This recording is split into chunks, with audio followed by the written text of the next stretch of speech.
Hey everybody, welcome to Whiskey Nature. Cheers. Welcome to the weekend. I hope everybody's having a good weekend. Glad to see everybody's here. Going through chat real quick. Looks like Mr. Great Shot's here. Stephen Scone from the Shelf Sippers. Sugar Kitty. Whiskey Wisdom. Josh Fritz. Did I say Sugar Kitty? Meow. Thought I'd seen Sugar Kitty. Meow. Meow.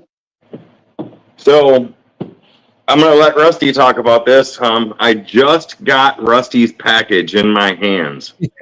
Yeah, no. And it looks like it's a pretty big package. So, Well, I mean, I don't want to brag, but yeah, don't, because Judy's behind you and she knows differently. fairly large package. So it seems like we're going to start this shindig off doing a 1, 2, 3, 4, 5 sample blind. And then later on, we're going to get into some conversation. Yes. So, Rusty, while I pour your package into my glass. Yeah. So I want to start off. So today, this morning, well, last night, I went to Stephen and I both did different locations in Alabama. They had their monthly bourbon drop, and so the wife and I went. We showed up at like freaking 11, 12 o'clock last night. Nobody's there.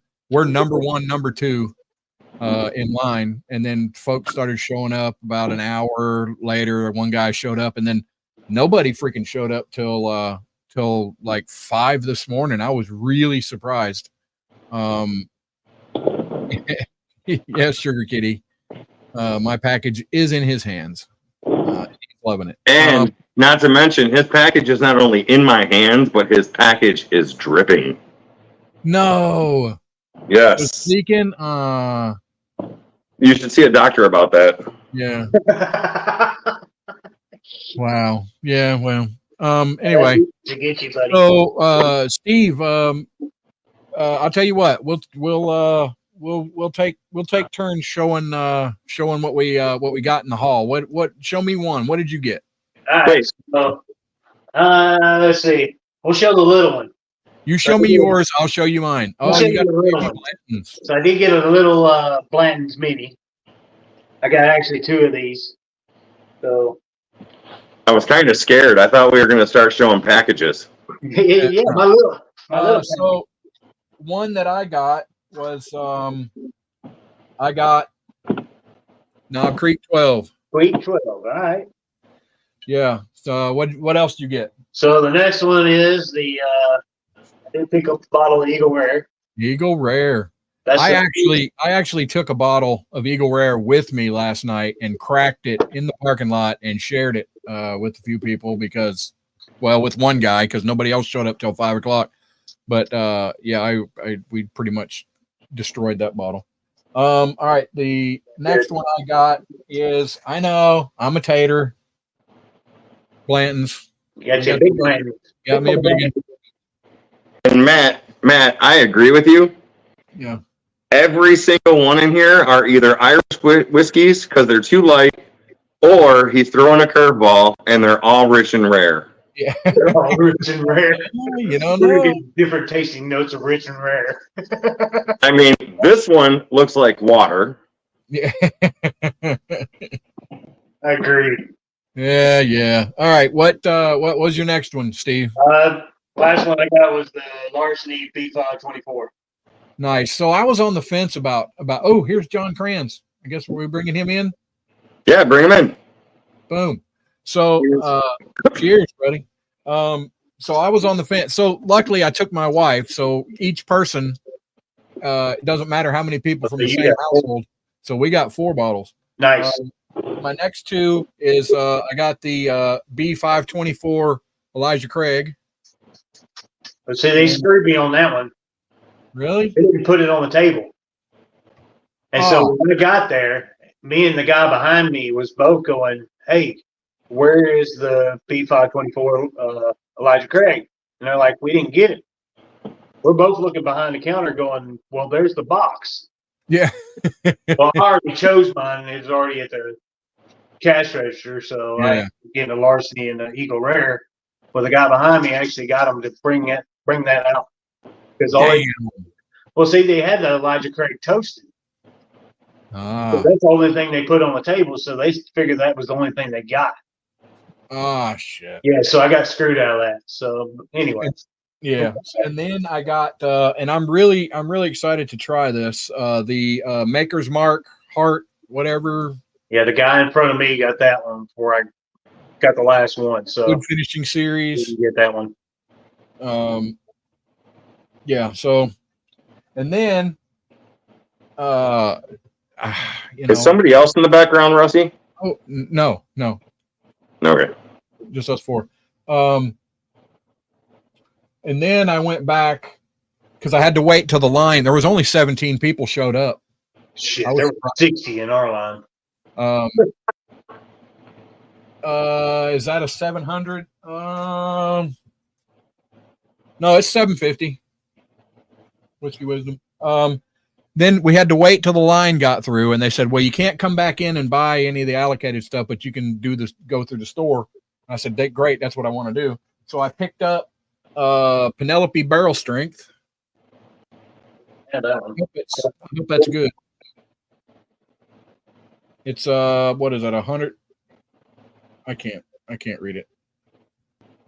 116 proof. And then the old standby favorite, Rare Breed. There you go. So that's what I got. Good stuff. They actually dropped 2K loops at our store. Oh wow! They're way too expensive. They're $100 plus. Actually, the one they wanted 140 for, you can get it like 110 anywhere else. I didn't get that, but and then they had the they also dropped the Joseph Magnus Scar Blend, which I ain't paying $300 for. All right, so I guess we need to dive right in. Wait. You didn't ask me what I got today. Yeah, I didn't know you went. I'm sorry. What did you were shopping? If you listened to me, you would know. I'm sorry. So I didn't get anything major, but I picked up Solo Me, Rusty. Oh, all right. Nothing major. Okay. Shit. Garrison Brothers single barrel. Nice. It's only 94 proof, but it's pretty tasty. And then the Garrison Brothers Balmora. Okay. Nice. So what is that? What is the Balmora? Is it like a single malt or something? I don't know. I've never had it, so I'm going to find out tonight. Hopefully, if I don't get too drunk off this rich and rare. I've got to work tomorrow, so. You don't know. There ain't no rich and rare. Oh, I'm pretty sure there's rich and rare somewhere. There's rich and rare in here.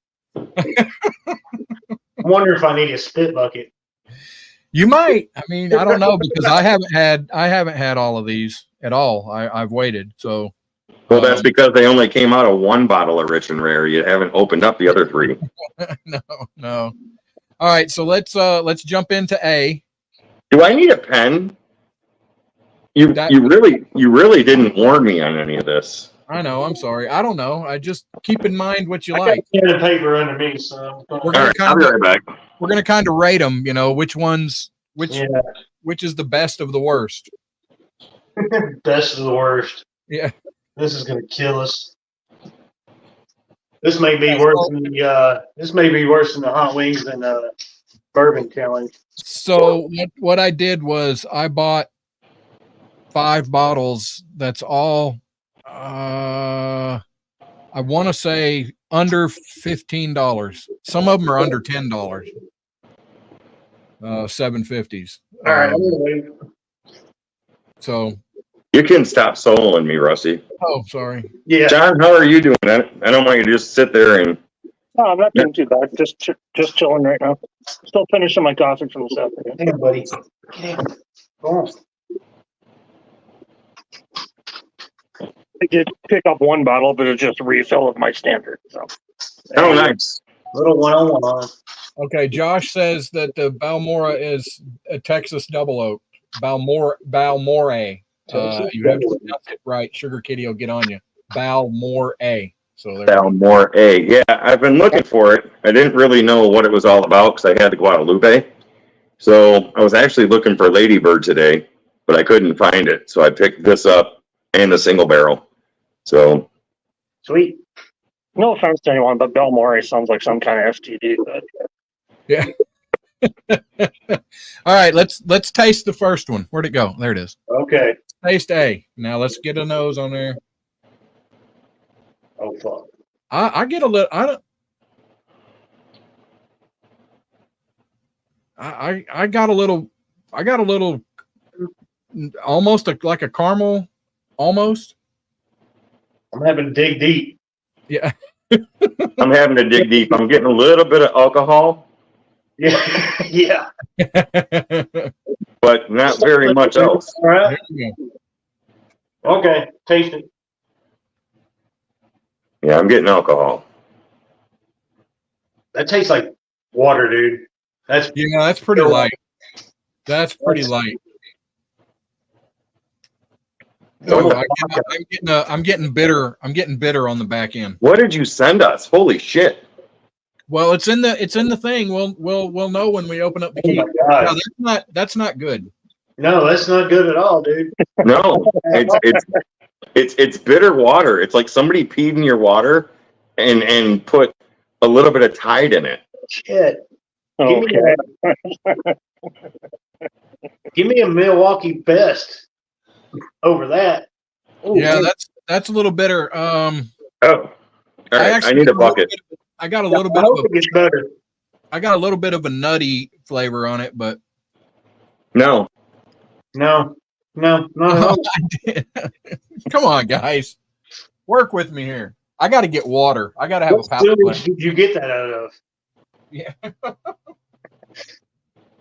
Holy shit. I don't know nothing about that ever again.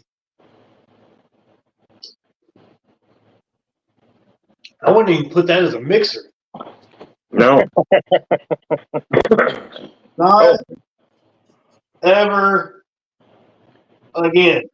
Yeah, my notes are don't ever buy. Not ever again. Holy crap. So am I safe to say that it's Better. bitter, light, and low proof? It's like 60 proof. It's there's Yeah, no way that's 80 proof. There's That's no gotta way be- it's 80 proof. That's got to be Canadian. that's harsh. That's like a 1-year-old Canadian. All right. All right. We're going after 2 now. Yeah, let's go to B. Let's go to All B. right, let's go to B. Hopefully this is better. Ooh. I did get some vanilla off that. They're so I'm not getting anything on the nose. I'm getting slight alcohol. that's I might- strange. I'm getting a little pepper, maybe. I don't know what that is. I'm not getting any vanilla. Oh yeah, I got the pepper now. Yeah, black pepper. That's it. Yeah. Yeah, I'm getting a spice, maybe a pepper, but I'm getting a spice. But it's a little bit of ethanol and some spice. All right. Swear to God, these are the same ones.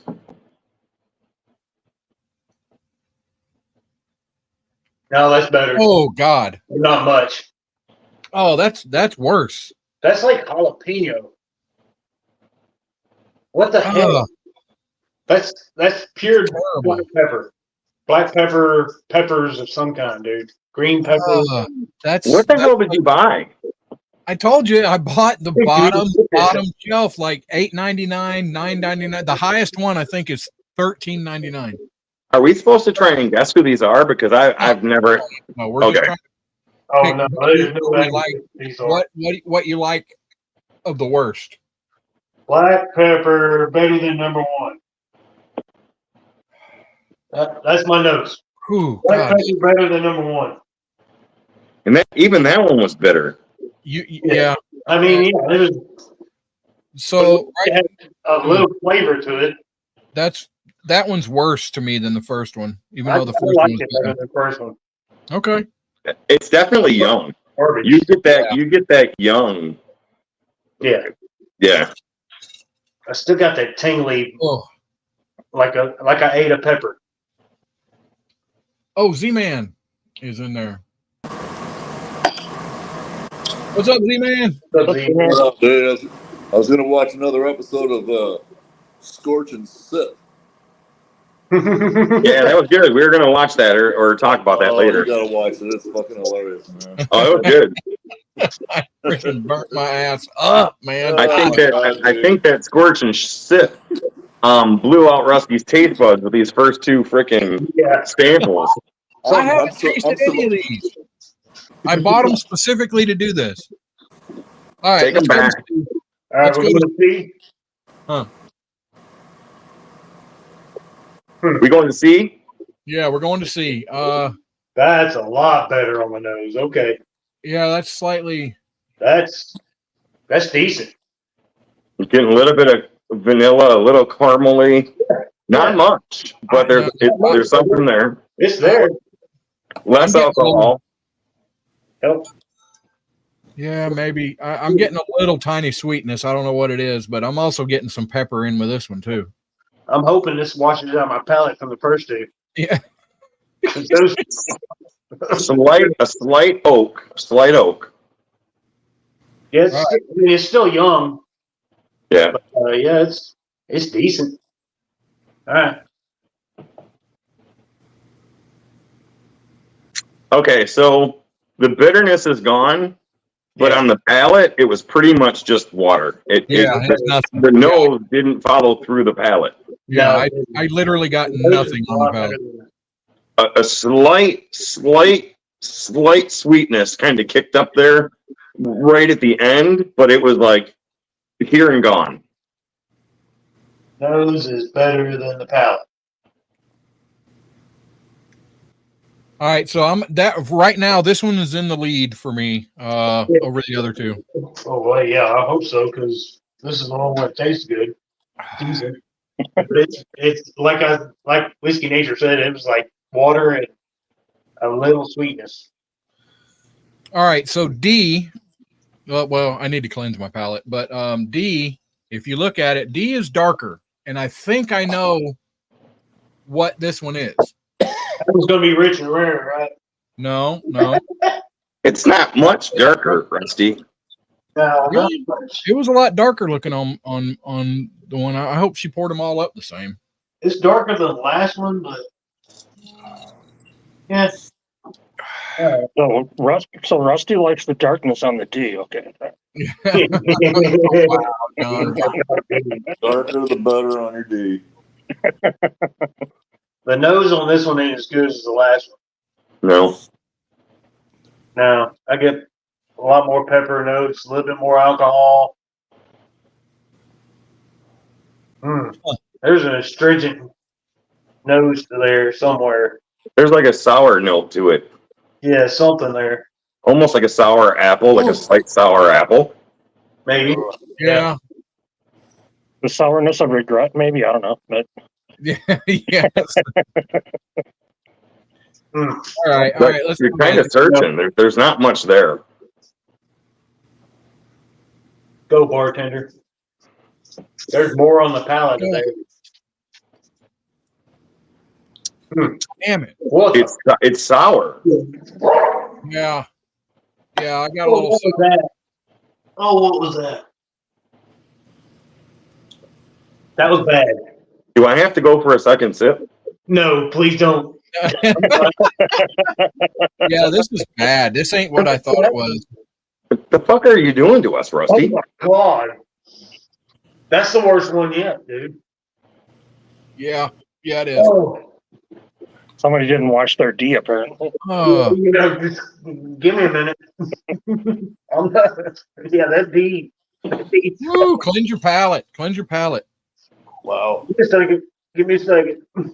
I'm getting there. Hey, Z-Man, I don't think we drink this stuff. This is something you give to somebody to get them not to get into whiskey.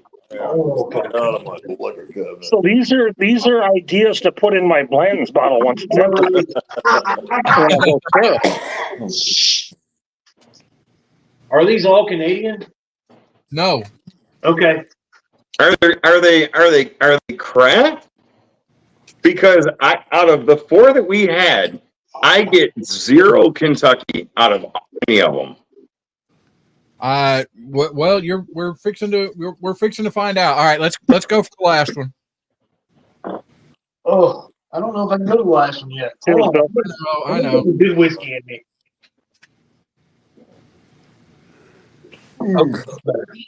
He bought all this No, we shit don't- so we would pick rich and rare. Okay. All right. Last one. Last one. Thank God. Oh, So this has ethanol to it, a little bit of ethanol. All of them have been very low proof, like at 80 proof. Yeah. that one don't make me want to throw up, but Yeah, that's I'm my gonna go favorite. back. That's my favorite one. Oh wait, I do get a vanilla on the end of that. You're searching for it because it's not really present. I get it. I get it. I get a vanilla on that a little bit. I get a little sweetness on. I get a little tiny bit of sweetness on the nose, but it's pretty much non-existent. That one might be the best one. Yeah. Yeah, that's number one. Yeah, I'm gonna say E is number one out of those. Yeah. So it was light, but you do get a sweetness. You get a little bit of spice, maybe a little bit of pepper. Yeah. But it's kind of bland. It's just kind of there. It's there, but it's Yeah. better than the other four. All Yeah. right. Well, let's go. That's all I can say about that. Let's give your Cheers, lineup. Steve. No, number one. Sean. Number one is what? What was your number? Your favorite? Cheers, Sean. My number one is E. All right, you're E. What about you, Deland? I agree. Number 1 was E. Okay, number 2. C. Yeah, mine as well. What about you, Steve? I'm gonna go B on that one. Okay. B is 2. Are you writing this down, lady? No. It don't matter. All right. Number 3. C. I did Okay. What was yours, Deland? A. Yeah, that's what I had. I had A. And dead last is D. Yeah, dead last is D. Yeah. That's bad. All right, so y'all can open up your cards. Oh God. The hell is this shit? You know, usually All when of them other are gonna be people are, great wars, by the way. usually when other people are doing a blind, I'm kind of envious, but I feel like in this case, maybe not. Yeah, No. right. They're all drinking hot garbage We right only now. got 4 on here. Yeah. What was So it? I'm going to tell y'all, you chose Rich and Rare as your number 1. I figured that. That was E. Kentucky Gold. What the B is? So I have no E on my card. I just told you E is Rich and Rare Reserve. Well, I think you're lying because it's not on my card. If it's not on my card, Because it's not really there. It was Put it in at the last minute. after she'd sealed the stuff. I said, "You put Rich and Rare in there, didn't you?" She said, "No." I said, "Well, you got to put it in there." Old Thompson. Okay, so I'm going to go on a limb here and say this. Yeah.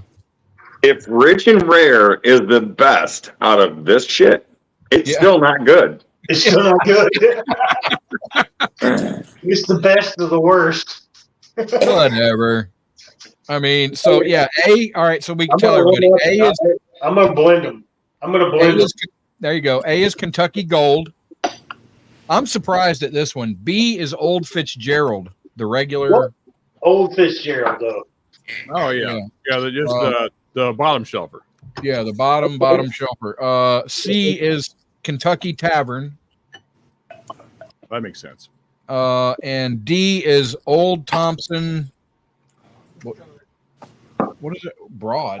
I don't even know what that is. I don't either. I've never heard of that. Old Thompson, like a blended whiskey. Yeah. No, That's like one of the Wisconsin like rail staples up here, along with Kessler. It was made in Thompson's bathtub. Yes. Pecker House. It's Old Fitz Prime, and it scored. Well, it was number 2 for me. It was number 3 for Steve. I think it was number 2 for Dwayne. Yeah.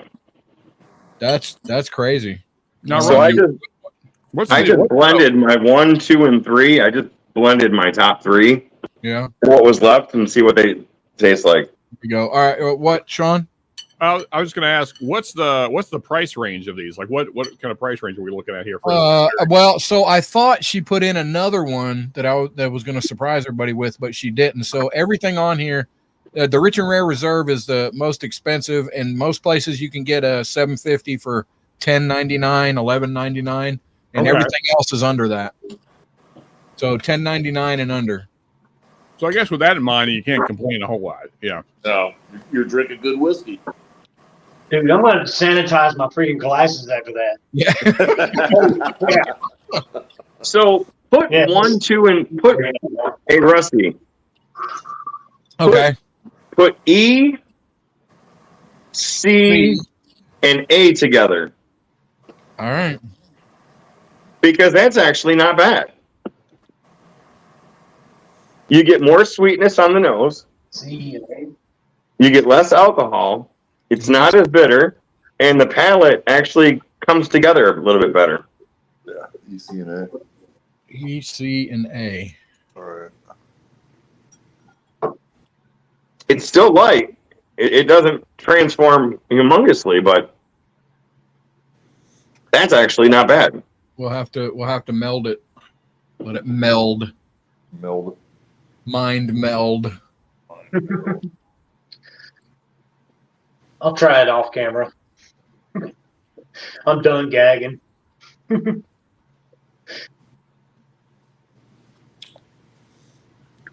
Mark Zuckerberg had to admit it. So for anybody out there, we're going to do a giveaway tonight.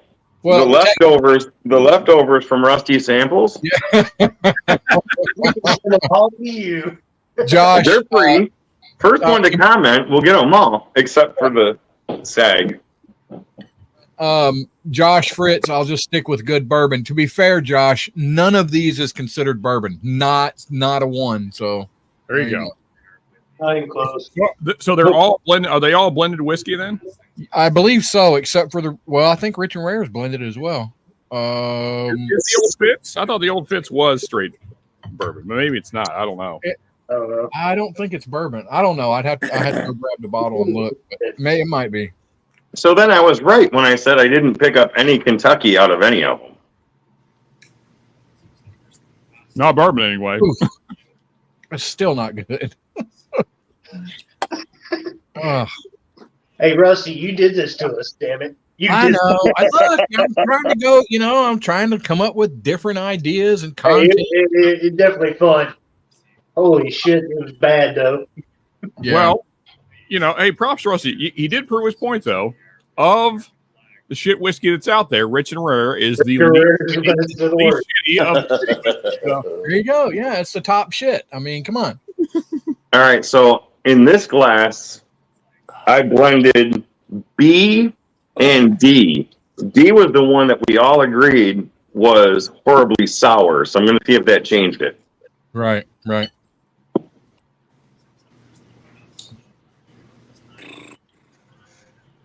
The nose isn't as bad.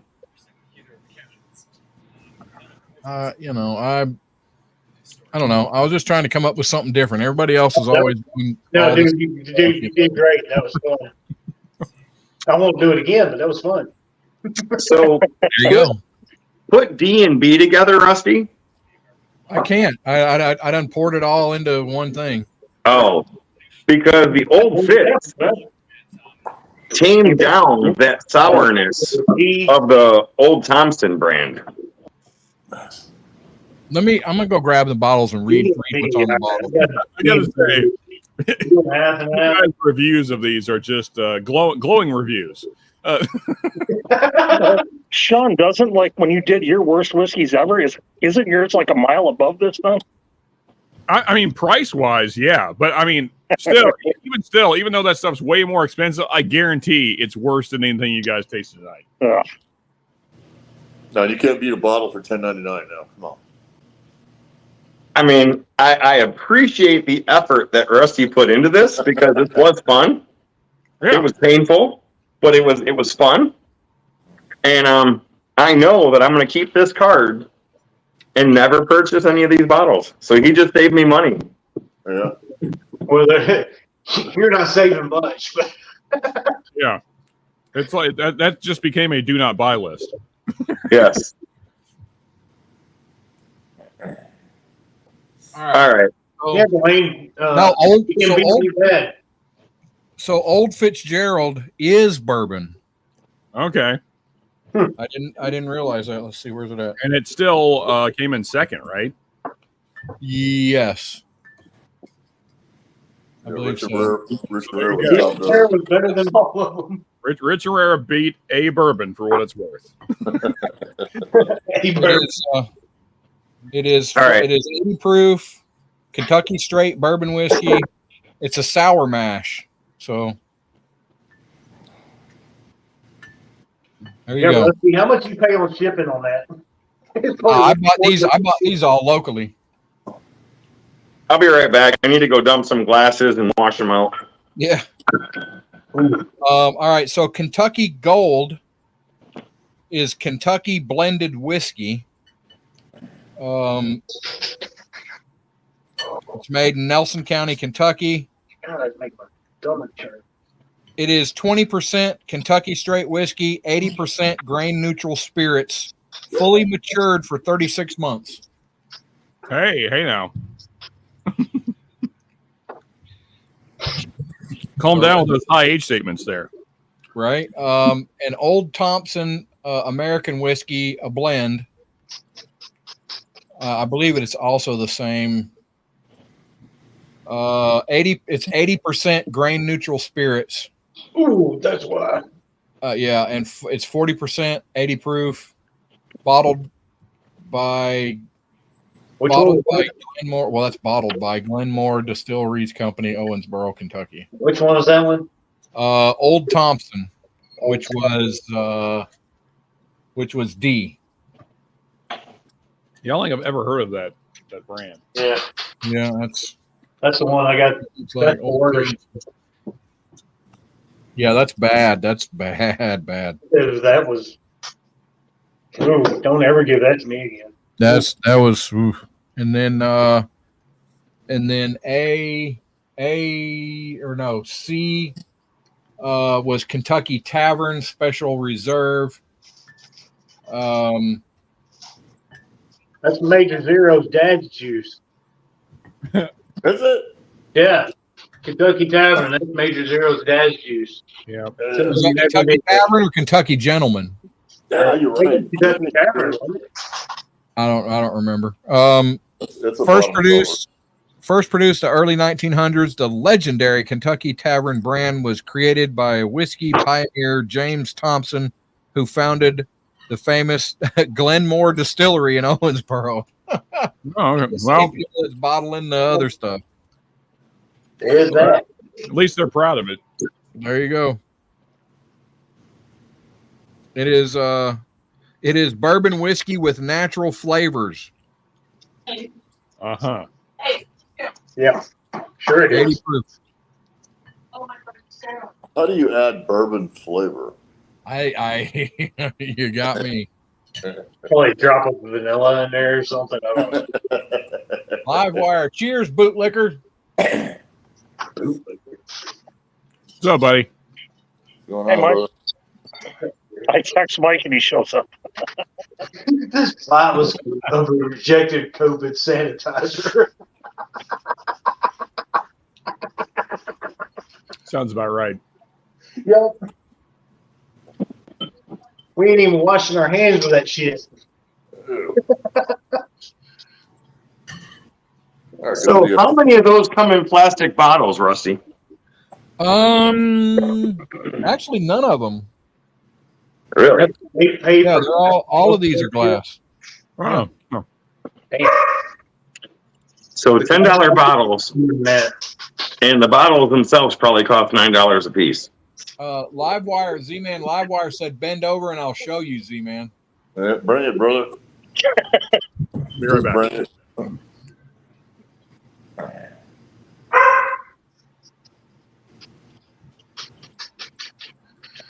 All right. What's up next? Well, that was fun and interesting. Yeah. What do I drink now? Look, it's something different.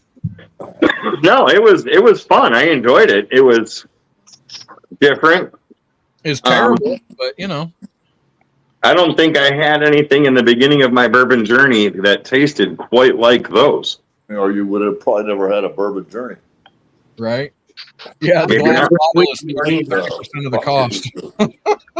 So, Rusty, Yes, sir. tell us about your scorch and sip journey. You looked like you were in pain. I was in pain, and yeah, it pretty much kills all you taste is heat. I did get a little bit of sweetness out of a couple of them, but it was hot. But to be fair, I have heard from several people that the sauces. So I used Friday's ghost pepper sauce, and they said that it's actually not as hot as if you were to bite into an actual ghost pepper. Thank God I didn't do that. But it was freaking hot, man. Yeah, fresh pepper is always hotter. Yeah. I can't even imagine what that shit's like. I was on fire. I was on fire. Did the whiskey kill the heat? You know, it did. I commented at the end. It's kind of weird when you got that going on. And you take a sip of whiskey. It actually gives your tongue like a momentary little bit of relief, but then once it's off of there, no, it comes right back. Oh, I figured after the first two, you would have shut it off. Oh man, I have to say, thank you for not challenging me to do that, because that would have sucked. Yeah. Well, there's always tomorrow. I'm doing mine tomorrow. Nice. I won't challenge you. I don't think I'm going to challenge. Well, I might challenge a couple people. Oh no, Independent Joe. No, Here, Joe. Joe. yeah, that's some. Yeah, I did one slice of cheese with Carolina Reapers in it, and never again. Yeah. Oof. I did Carolina Reaper on a freaking Cheeto, and it was hot as hell. Oh, I can imagine. Do the one chip challenge and then drink the hottest whiskey you've got. Wow. Yeah. I got to rinse. I got to dump some of this and What's up, Joe? get a couple of Glens here. I'm afraid to pour anything else because that taste is still in my mouth. That's what she said. You're going to go lick a cat's ass to get that taste out of your mouth. No. Just pour some Dickel. It usually kills everything. Yeah. Sure. All right. I'm going to go with something. I can't drink much tonight because I got to work tomorrow, but That sucks. yeah. Got to work on Sunday? I had to come in for a special project. I understand. I've been there. Yeah, we probably all have. No, Mike, it's not the stomach. It's the morning after is the worst part of it. Yeah. Yeah, for sure. What the hell? Yeah, what the heck happened? Been on special project for the last 3 weeks. I'm tired of it. Hey, Steven, I don't know if we've officially met. If we did, I was too hammered to remember. So either way, cheers, buddy. Good to meet you, man. Dude. So a few weeks ago, I reached out. I found Steven's channel, and I reached out to him, and I'm like, "Hey, he's starting up. He's coming up. I've tried to reach out to a few people, and I guess I scared a few of them off. They're thinking I'm like some sort of scammer or something. But Steve, he came on with us, and talked about his show and how he got started, and yeah. He's been popping up in everybody's lives and There you go. in videos. So Cool, man. I'm getting there. he's a Alabama brother. Okay. So yeah, cheers. Cheers, buddy. Cheers, man. So, Rusty, I've got to say, Yeah. coming off of those samples that you sent, Yeah. this Garrison Brothers single barrel was really good when I tried it earlier. And I just went back to it, and Bisque Garrison Brothers single barrel is 10 times better now. There you go. There you go. I helped you out, man. It's kind of like the lowered expectations kind of thing. What was that? SNL or no? It was Mad TV. Yeah. Yeah, I understand. I'm drinking Eagle Rare right now, so yeah, it's a lot better than what fucking drinking before. Holy shit. But Rusty can honestly say that Rich and Rare beat Old Fitzgerald. There you go. Yeah.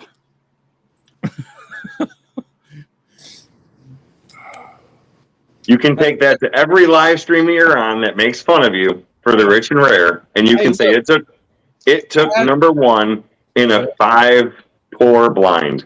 Hazmat, old Hazmat, he tried it on air last night, and he also agreed with me. It wasn't the greatest thing, but it wasn't terrible either, and he actually got some notes off of it, and I like it. It was terrible. It's just not something I drink every day, that's for sure. There you go. Yeah, it'll get you drunk. It's about all you can say for it. It was good for what it was. Yeah, it was good in the moment. There you go. I'm getting text messages like crazy. What's going on? Yes, Troy. Rusty scares everybody away. It's the select few that hang around with Rusty. Everybody else, they leave.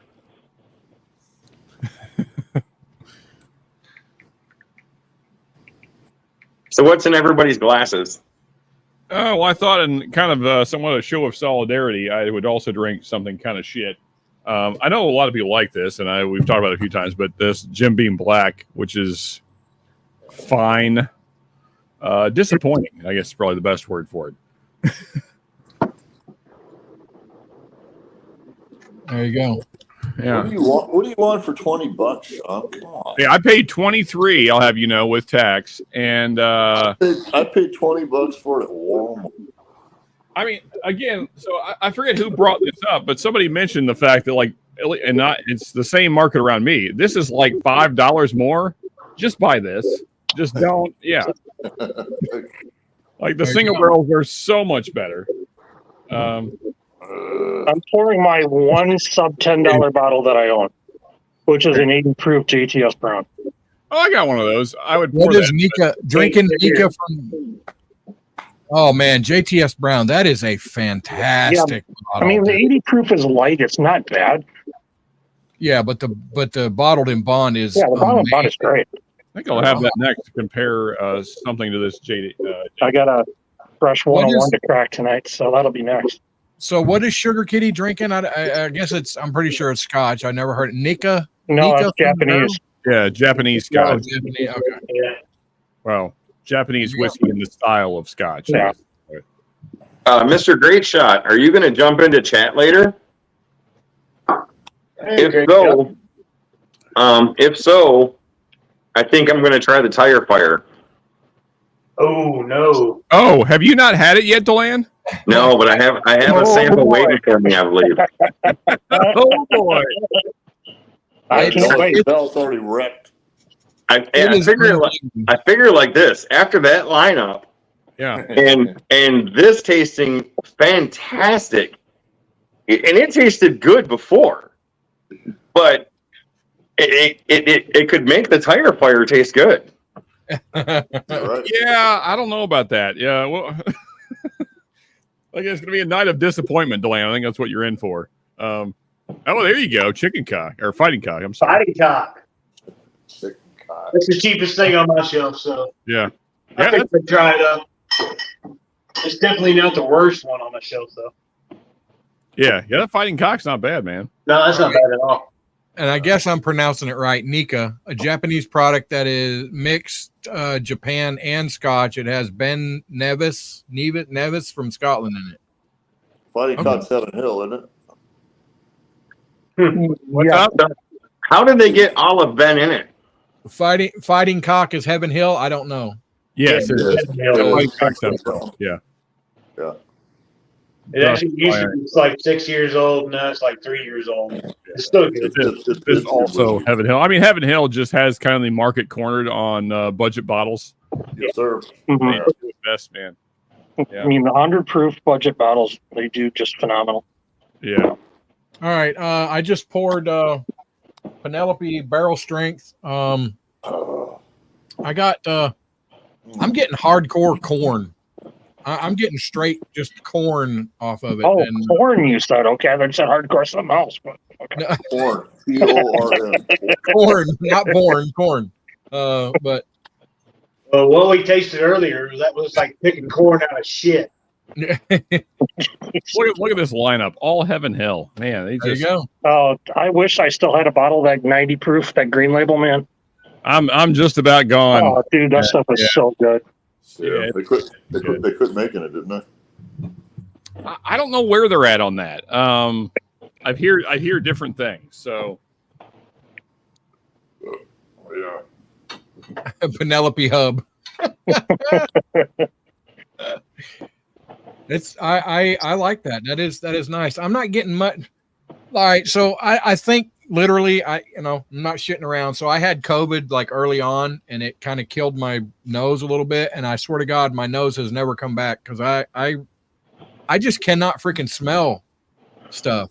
Rusty, my son had it real bad, and he says the same thing. He said he never recouped from it. He just never his taste buds were never the same. His smells never been the same. Yeah.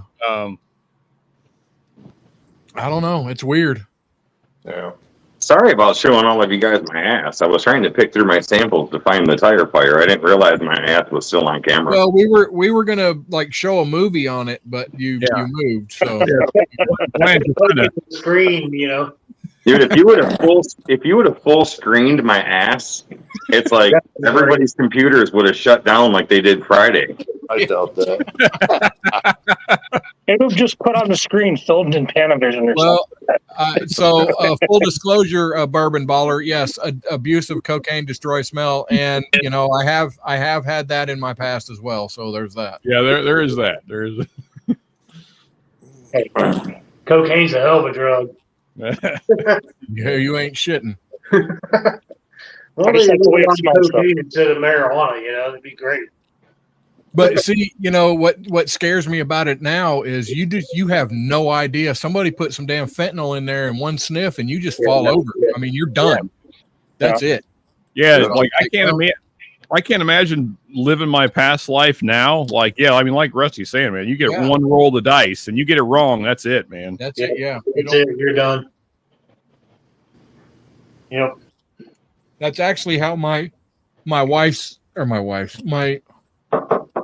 daughter's boyfriend, that's how he died, was somebody broke out some stuff and he sniffed it and stood up, and that was it. He was done. Bam, hit the floor, dead. That sucks, dude. Yeah. Wow.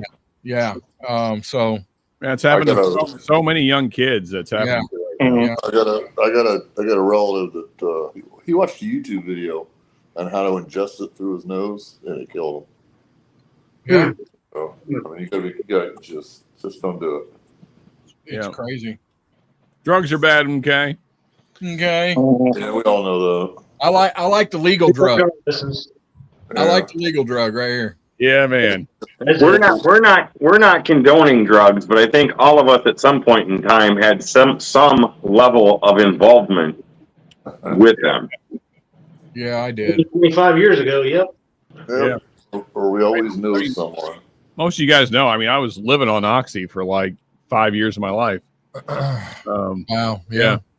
Yeah, I mean, and now, like you said, I mean, not that Oxy's nothing, but now you get some with fentanyl mixed in. That's it, man. It's fucking crap. Mm-hmm. Yeah. Yeah, that's the drug of choice out there right now, is that fentanyl. Yeah, they're putting it in everything, man. It's just And from what I understand, it is like ultra cheap to make, since synthetic opioid, and they can make it for next to nothing and less than a freaking just a few grains, and it too much and it'll kill you. As a person that used to be involved in that life, I don't understand like the motivation. Like, you're killing off your clientele. Like, what's the motivation to even do it? Like, it seems just from like a business perspective, it seems stupid. Yeah, it does. There's a show on Netflix. I can't remember the name of it, but it was about the OxyContin craze and how the company came up with it and how they were pushing and pushing and pushing, and they were lying about it killing people. I forgot the name of it. Yeah, I know what you're talking about. Me and my wife have watched it. I can't remember. Emily Blunt's in it. Talking about a documentary or a movie? What's that? You're talking about a documentary movie. We saw a movie about it that has Emily Blunt in it. I don't know if that's what you're referring to. No, I think it was a series, and it had I can't remember his name, but the guy that played Ferris Bueller. Okay. Yeah, he was in it as the head of the Yeah. Like Rusty said, he was the dope head of the sick. company. Dope sick. Yeah. I think I'm pretty sure that's it. Yeah. All right, I'm gonna go through chat real quick. Yeah, man. All right. Laura from Baker Drinks is here. Cheers, Laura. Cheers, Cheers, Tater Laura. Dom, Peter White, Cheers, Peter. Sugar Kitty again, Mr. Mom, Bourbon Baller Lee, Steven Scullen, of course, he's on the panel.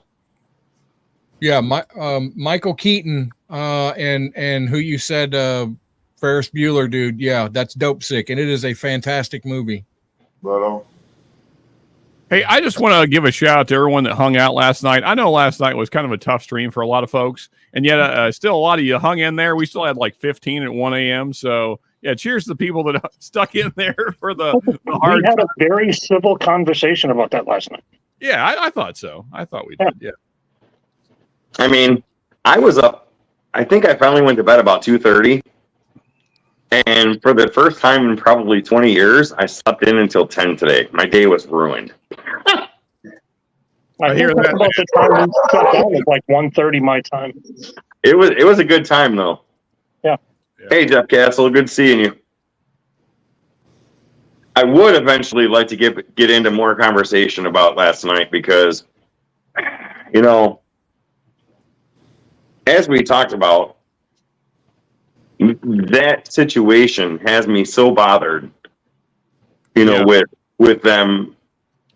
It's hard to believe that somebody else other than that 20-year-old kid wasn't involved. Yeah, I agree. Mhm. You know, And so this just came out today, Deland. So, you know, we've been told multiple times that there was people inside the building he was on. Ends up that was not true. So when the Secret Service said that was a lie. gotcha. Well, most of the Secret Service wasn't even Secret Service, so No. Yeah. Yeah, it was all Well, outsourced. They were all mostly outsourced yeah, people, right? yeah, they're desk jockeys. Yeah, it's So just I mean, like I said last night, like I don't even care about your political affiliation. Either way, Right. there No. was a job that was It not was done. effed up situation. Yeah, for me, it's not about the left or the right. It is exactly that. It's about a human being. Yeah. And somebody had the job to protect them. Now, even if they outsource, which in a lot of cases with that situation, I don't think they do. It's Secret Service, state police, and then local police. But Yeah. ultimately, it's the Secret Service who puts out the game plan to everybody else. You cover this building, you cover this building, you're in this spot, you're in that spot. You know, you're this is your job. Your job's to monitor this. Your job's to monitor that. They're to map out the area, look for any possible firing lanes and stuff like that. And either somebody really missed it or somebody really let it happen. And whether you're Dylan, I mean, really, you're brainwashed. You're brainwashed, Dylan. Well, you're an idiot. Yeah. Yeah. Well, there's a little bit behind that we're not going to get into. But yeah, you're brainwashed. Yeah, there's an inside joke to that, but no, I mean, the bottom line is somebody failed. Everybody failed, and somebody needs to lose their job. Now, there's also speculation that he never really got shot. It was glass shrapnel from the monitor. Either way, there should have never been the chance of getting 3 shots off. Whoa, that doesn't even make any sense. Yeah, they don't make sense at all. because it hit this ear. The monitor was on this side of his head. How does glass go around your head and hit your ear? So if you look, I mean, and I understand what you're saying, but if you look at all the speeches, whether it's Donald Trump or Joe Biden, they have two screens, one on each side, two teleprompters, one on each side.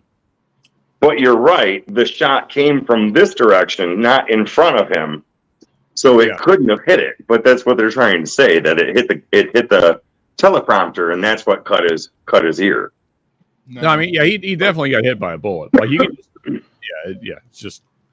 I mean, again, just come on, Sean, seriously. Trump did this to build support for himself. He sent somebody out there to shoot at him and wing his ear. I mean, come on, that's what happened. Somebody said that last night. I forget who it was, and I said in response to that, I said, if he set this up himself, that is the ballsiest move I've ever seen in my fucking life. I'm the one. Hey, son, I'm the one. Especially from a 20-year-old kid. And yeah, that's the conspiracy. I don't care who you are. I don't care how proficient you are with a firearm. There's no way I'm taking that shot and guaranteeing I'm hitting your ear and not your face. Shoot me, but don't kid didn't even have a scope on there. He had a red dot. I'm not even letting somebody else take the shot at me. Yeah, I mean that is like, to say that he set this up. That's an insane proposition. Like, who in the hell? Like, you would have to be mentally unstable to agree to this. Like, I want you to do that. There you go. There it is, right there. So Josh, $200,000. Josh Fritz said in chat, I don't know if anybody's seen it, that incompetence does not fail that bad. Mm-hmm. And I feel there's truth to that. I feel there's truth to that. I mean, again, I have a lot of questions about just what we do know as facts. Like, where'd the 10-foot ladder come from? Why did no one pull Trump off stage, even though they knew that there was a person of interest in the area with a firearm roughly 6 minutes before shots rang out? Why did no one stop this guy from getting on the roof, even though they spotted him 62 minutes before he was on a roof? Because the rifle was in a violin case. Okay, and carrying a violin case to a Trump rally doesn't raise up any suspicions? Well, not in that world. I mean, the guy bought the ladder at Home Depot and walked a mile with that damn ladder. Yeah. at that point, if somebody knew somebody had a gun, why do you even let him get out of the car? Wow, you're right. Yeah. I mean, and there's video of people yelling. There's a guy on the roof with a gun, and this is 6 minutes before any shots are happening. You don't let Trump even get out of the car. Yeah, I mean, in 6 minutes, how do you not do your job as security and get this person off the stage? I mean, there's zero. I don't care who you are. There's zero excuse for that. I want to know: is it true? Has it been verified that they were actually using the police were using the building he was on top of? Has that been verified? So again, Rusty. Originally, the official report from Secret Service is that there was men stationed inside, Secret Service guys and local police stationed inside that building. We've since found out that that's not true. No one was in that building. Okay. All right. So then the cartoon I sent this morning is now false with the FBI people. Yeah, exactly. And again, I think the way we ended last night, I think, is the way that I hope that all of us feel about this. Like, if it were, I get if a lot of people don't like Trump, that's fine, whatever. But if it was your candidate, whoever you like, if it was them in that spot, how would you feel then? And that's all that matters, because it should apply equally no matter what. Absolutely. Well, look, I'll say this: taking shots at Biden. I don't. Yeah. I don't want anything to happen to the man. But I agree with Rusty. Even if it was Joe Biden, or even if it was Kennedy, it's still a person's life. You had a job to do, and you failed. Exactly. No matter what the story is. You're brainwashed. You're brainwashed. Let's just point out that an innocent man did, in fact, lose his life. So, yes. So it's not like nothing happened. I mean, an innocent father lost his life. Yes. So, yes. And I think I was literally, I was choked up big time when Trump was talking about him. When he did the thing afterwards on the speech or whatever, that I literally got choked up hard. When he was talking about that man, that firefighter. I can't even pronounce his last name. That was hard. That was hard listening to. Josh Fritz needs to come on camera because he's making some good points. Yeah, for sure. He said, how long they left him on the route or on the stage? They had Ronald Reagan off X in 11 seconds. So yes, and I've seen we've watched the videos because other news channels have shown that when Ronald Reagan got shot, he was no longer the president at that moment. They treated him like a rag doll and got him out of that situation. Yeah, I mean, they threw him in a fucking car. Yeah, he was the president. Don't get me wrong, but there was no. Oh, excuse me, Mr. President, you've been shot. You need to lay down. It was no. They grabbed an arm, they grabbed a leg, and they drug him out. And that's probably the only thing that saved him. Granted, these guys jumped on him, covered him, but you didn't know if there was a second shooter. You didn't know if there was a third shooter. And as patriotic as it was, and as cool as it was to see Trump sit there and pose and go fight, fight, fight, he should have never been able to be in that situation. Yeah, he should have never been able to stand up. They should have drug him off the stage laying down. I mean, they paused for him to get his shoes. No, fuck the shoes. You need to get him off the stage. I mean, and two, you don't know what caliber of round is coming at you. So, I mean, there's plenty of rounds out there that will penetrate a human body and go through the next one. So, to just lay on top of him and just sit there for like 30 seconds, that's not smart security. Like, that's not, you need to get him up, out, and as fast as you can. I mean, like, because you don't know what's coming at you. I mean, so like, thankfully it was just 5.56, which is about as low grade as it could be. But if it was like, let's say 30-06, which is a very common hunting round in the long rifle, they're available everywhere. Oh yeah, that would most certainly penetrate a human body and go through the. Yep, absolutely. So, and to speak to that point, sorry, Rusty. I was deer hunting with my brother-in-law one year. And that exact same thing happened, but only it was a deer. So he saw the deer was broadside, and he took the shot. But what he didn't see was the deer next to that deer. Yep. So that shot went through one deer and went through the other deer, and he actually mistakenly didn't realize it. He shot two deer because they were so close. Yep. And when you're that far away, taking that shot, through the scope or whatever, you can't always see that. And kind of like you said last night, Sean, you're looking down the barrel and you're looking up to making sure what you're looking at. You're looking in the barrel. He just took a shot, and when he got down there, he realized, oh shit, I hit two deer. Yeah, and the 5.56 round was designed to not penetrate completely through the body, so that when it hits, it's in the body, and that if it doesn't kill you, they have to go in and dig it out, which keeps you off the battlefield even longer. Other than just killing you, it just goes into you. And they have to go in and to speak further to that, Rusty. I mean, exactly to Rusty's point. I mean, the 5.56 was designed not so much to kill, but to maim. That way, it takes three guys to get that one. I mean, at least so you're taking out three guys because there's the guy that's injured, and then there's the two guys to haul the guy off the field. Exactly. So then three guys are off the battlefield. So, I mean, a lot. Again, the military's smart, so there's a lot of intentionality. But again, thankfully, it wasn't a larger caliber round, because if it was, then more people would have lost their lives, certainly. Yeah. And thankfully, I mean, as sad as this is, thankfully he wasn't able to get more shots off, because more people could have got hurt or even died. I mean, I think he got 3 shots off. That's enough, 3 or 4 shots. Well, the official report says 8. He got 8. I didn't realize he got 8 shots. There was 3 shots, a slight pause, and then he got 5 more off. Yeah. Oh wow, I didn't realize that. I missed that. I mean, again, like just egregious failure by Secret Service, local police. And apparently the guy that we see on the rooftop is not the guy that took the shot, which is curious to me because, I mean, he's very clearly looking at a target down his scope. But regardless, I mean, why was the shot not taken beforehand? Because, I mean, Right. they're clearly looking at him. Like, All right. So one conspiracy, Timothy the Pilot is bringing it up.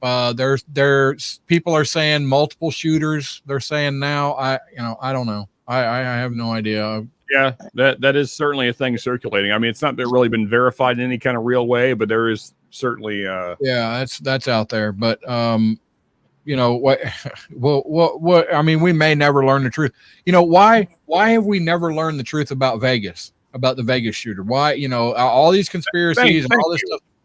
Why have we never freaking heard that? Why?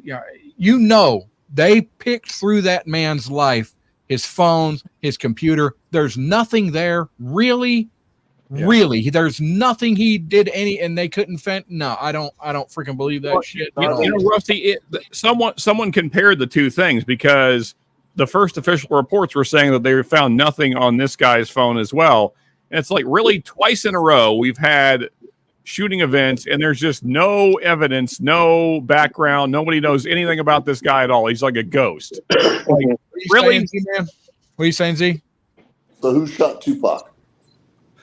Oh, well, I mean, we actually Vegas Strip, and nobody knows who shot the man. I mean, we actually do have answers to that now, Z. But and I can't wait till Diddy burns in hell forever for sending the money out to get it done. But So Timmy the Pilot is saying that they're circulating now that there was multiple shooters.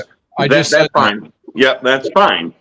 But were they in the same location? Because there were no shots to the left. If you're facing the stage yeah, and you're facing Trump, there were no shots to the left, what would be our left, looking at the stage. So were there two shooters in the same area? Because all the damage came from what would be facing the screen left to right of the stage, or Trump's left. You know what I'm saying? So what I have seen is that potentially there was a guy on the water tower. My only issue with that, and I'm not saying it's certainly not an impossible shot, but it would be a very difficult shot. It's something like 450 yards. That's a very hard shot to make. Now, granted, sure, Trump was basically a non-moving target, so that makes it slightly easier. But even still, I mean, that's somewhere around, what is that? 1,300, 1,350, right? Something like that. Feet. Yeah, 250 yards. Yeah, that's a pretty hard shot. Plus, you have the angle too. Yeah. From the water tower. Yeah. And again, like if shots had come from there, then people behind him would have been hit, and no one was. Right. Yeah. Yeah. So yeah, I don't know. Just to change the subject for like 1 second. Yeah, for sure. This tire fire really sucks. I'm not disappointed. Yep. Yeah, it's I literally got burning plastic. I didn't really get the burning tire part. I got burning. No, I've got all of that burning tire. Yeah. I'm about to go outside and suck the hose to try and get what you sent out of my mouth. Whoa. Wow. Yeah. Phrasing? Are we doing phrasing? Yeah, phrasing. We are not phrasing. We are going to suck a hose. So, all right, now one question, and we can keep going with this or not. But Ethan Trumbley, I believe his name, the kid in Michigan that shot up the school. Yeah. Now, granted, he was a minor. Big difference. And his parents were at fault. They had many of opportunities to stop this kid from going and blowing up a school. All right, or shooting up a school. Yeah. They are being held responsible for his actions because he's a minor. He's also found guilty because that weapon was the shooter's dad's weapon, Yeah. should his dad be held responsible also, or because he's an adult, that lets the father off the hook?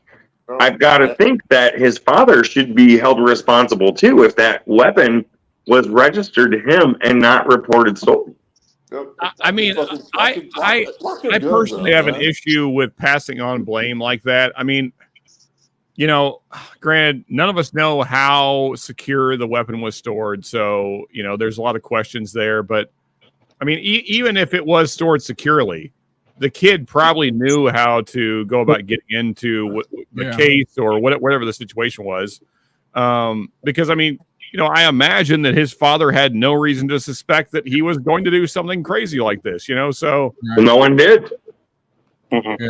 I mean, and two, you know, this kid was going to the range quite often. I imagine his parents knew about that, so he probably was taking this rifle to the range. So again, I imagine he had access to this weapon multiple times before that day. Yeah. So I would imagine what probably happened is he just said to his dad, "Hey, I'm going to the range again," and Dad's just like, "Okay," and then he goes and does this, you know. So it's, I mean, how can you hold a parent accountable when you don't expect your child to do something like this? You know, that's where it gets into the territory where it's hard for me to be like, yeah, I don't know. You gave a minor a fucking gun, and you trust the minor to behave himself? Come on. This kid was not a minor. Yeah, no. And Z-Man, I agree with you. In the case of the kid that shot up Oxford School here in Michigan, I agree. You gave the minor a gun. You bought him the gun. You gave him the gun. Yeah. At that point, he is not mentally, even if he's the most stable kid in the world, he is not mentally capable to understand the repercussions of owning a gun. Yeah, that's where his parents were, you know, held responsible. I was just wondering, because as a gun owner myself, my kids know where our weapons are. Mine do too. Yeah. Okay. So if one of my kids goes batshit crazy and decides to go out and shoot up something,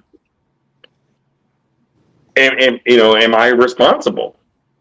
Yeah, and so a lot of people making great points here. First off, Bill pointing out the encrypted bank accounts, which I pointed out last night. But that was early, and everybody was not really ready for the conspiracies yet. As we got drunker, then people were more ready for the conspiracies. But nonetheless, yeah, this kid, the 20-year-old kid, had 3 encrypted overseas bank accounts. Like, what 20-year-old kid has encrypted? Somebody set those up for him. Yeah, I mean that. Like I said, there's a lot of information coming out it raises some question marks. That's all I'm going to say. But then this too, yeah. DeLam, if you want to go ahead, man. Yeah. I'm trying to add Rick to the stage. Yeah. So AZ said he had guns as a minor, never did anything done, and nearly 99%, you know, of people don't. I mean, and here's my thought. Here's my thought on that.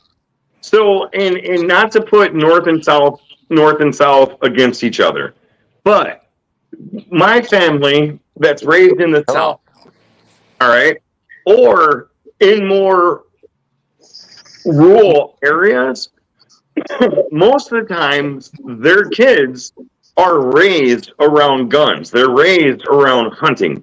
They're raised around gun safety. They're raised to be out on a 4-wheeler going out to work the property, taking a gun just in case an animal attacks them. So there's a level of respect, I'm going to say, in like the southern states and more rural areas, to where I think that level of respect for the guns and the learning and the teaching is a lot higher. Now you've got these suburbanites who are just out here grabbing guns because, I got to protect myself. And look how cool I am. I've got a pearl handle. And they don't do the training, and they don't teach their kids about the guns. And I think that's where part of the problem is. Now, I love guns. I think everybody should own one. This is not a speech about gun rights and how we need gun control. That is the furthest from where I want this to go. Yeah.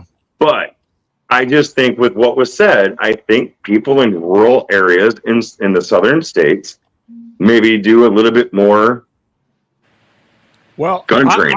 I would even extend an olive branch here and say that I don't even know if it's necessarily regional. From my experience, I've been in a lot of states, north and south. When you get into the rurals of any state, I think that mentality that you're talking about, DeLand, exists in almost every state in the country. It's just you have to be outside of the big cities. But I mean, I know guys from like upstate New York that feel exactly the way that I do. They raise their kids the same way. I mean, they have almost identical backgrounds to my own. So I think it's more just like a difference in big city folk and country boys. And I think country boys exist in like every state. Yeah. Yep, So, and I'm just like King and AZ. I had to go through a hunter safety class at 13 Yeah, I did before I too. even get a hunter's license. Yeah. yeah. All right. So I want to go back to Josh Fritch's. Rusty, can you hold on 1 second? Yeah. I just want to welcome Rick and say thank you for joining the chat, Rick. Yes. Rick, what's Yes. up? Thank you, Rick. Yeah. Yeah, Cheers, man, Rick. you guys are going at it. Right. I'm going to go suck a hose. I'll be right back. Yeah. Wow. Suck on those. But I mean, honestly, like to the Land's point earlier, I mean, so I was born in Kentucky, was raised in Florida, and gun culture, that's just like part of your life growing up. I mean, I was shooting BB guns when I was 4. I shot my first firearm when I was 8. Yep. That's what it is. And but it's not like in a reckless way. You're taught how to respect them and how to handle them properly. No one's ever, well, I mean, other than me being a dumbass when I was like a teenager and we had BB gun wars, but that's just what, young rambunctious kids do. But That's right. Still got scars from that shit. All right. So I got it. This is good. I think this is a good. I throwed it up here a couple of times. Josh Fritz, put this up right there. Would you be responsible if your 16-year-old drank and drove and killed people? No. Now, I think not, because you can't control. All you can do is try to teach. And if they go out against what don't drink and drive, don't do this. And look, my parents should not be held for any of the stupid shit. Luckily that I got away with, but had I been caught, they should not be held responsible, because I know that they tried to teach me right from wrong, and I just did not listen. And no, they shouldn't be held responsible. That's just me, because I've got kids now, and I know the shit that they did, and I had no idea. I mean, you can only guide your kids. You can only try to teach them. Whether or not they take that into their head, you can't control. I mean, you have to be. Each person should be held personal responsibility, and your parents should not be liable for that. I would say what makes the parents more culpable than necessarily the kid getting the gun in this situation is that they were both guidance counselors, like professionally, and you didn't notice anything wrong with your own son. Right. Like that's kind of, I mean, how do you not notice the red flags? I mean, how did this kid build bombs in his bedroom and you didn't notice that at all? I mean, like, come on now. Like, I mean, that just tells me that there's very little communication going on in that household. Yeah. Yeah, absolutely. So, yeah, I would say if you're going to blame the parents for anything, it'd be that. Absolutely, Mr. Mom. Yes, if the parents supplied the 16-year-old kid with alcohol, absolutely. Abso-freaking-lutely. Then yes, they should be held responsible. Yes. Well, yeah, no shit, right? But you don't know what your kids are doing when they're outside the house. That's right. I mean, sure. Yeah. Like we did when we was kids. My mom and dad didn't know what the fuck I was doing when I was out. No, they didn't. Yeah, mine didn't either. Yeah, no, I was taking cars for joyrides. I was doing all kinds of just stupid shit that I luckily got away with. Now look at you. You're an influencer on YouTube. Yeah. I've got to say, Influencer. I don't know about that. my lips are so wet now. Yeah. Scorching stuff. Well, so Mr. Mom, that's a good thing. So if they groomed him, if they're like, oh yeah, this is something he needs to die. He needs to die. You need to do it. Well, then absolutely. If you can prove that, they groomed him to go do that, then absolutely. Hanging AZ brought up a good point. I'm trying to go through chat to find it because I think we missed it, and he brought up a good point. And it says, now if that kid's parents were behavioral health professionals, how did they not know their son was a whack job? Yeah, well, that's what I would point out. I mean, apparently they were both blind to the family. I just said it. I can't remember what I said. But yeah, whatever they were, where they work with guidance counselors. They're both guidance counselors. So yeah, I mean, again, like, how do you not notice the red flags in your own son? So my question is this kid such a mystery that even his parents didn't know? I find that hard to believe. All right, me too. Yeah. Well, but people are not going to throw themselves out there like that. Oh, Deland, you're brainwashed. You're an idiot. Well, so I'm about to go full tinfoil hat here on you guys. All right, let's go. Let me get my tinfoil. Hold on. Before the tinfoil comes on, I've got to ask, because he's sitting here. Rich, do you have anything, or Rick, do you have anything to add to the conversation? There you go. Let's talk about religion for a little while. Come on now. I mean, y'all dear God. for like an hour now. Which part of religion? I'm just an old Southern Baptist. I can hang in there. Well, I think Islam is bad. That's all I got. Oh boy, don't even bring me into that conversation. No, I just been. Hey, I'm not ashamed to say it.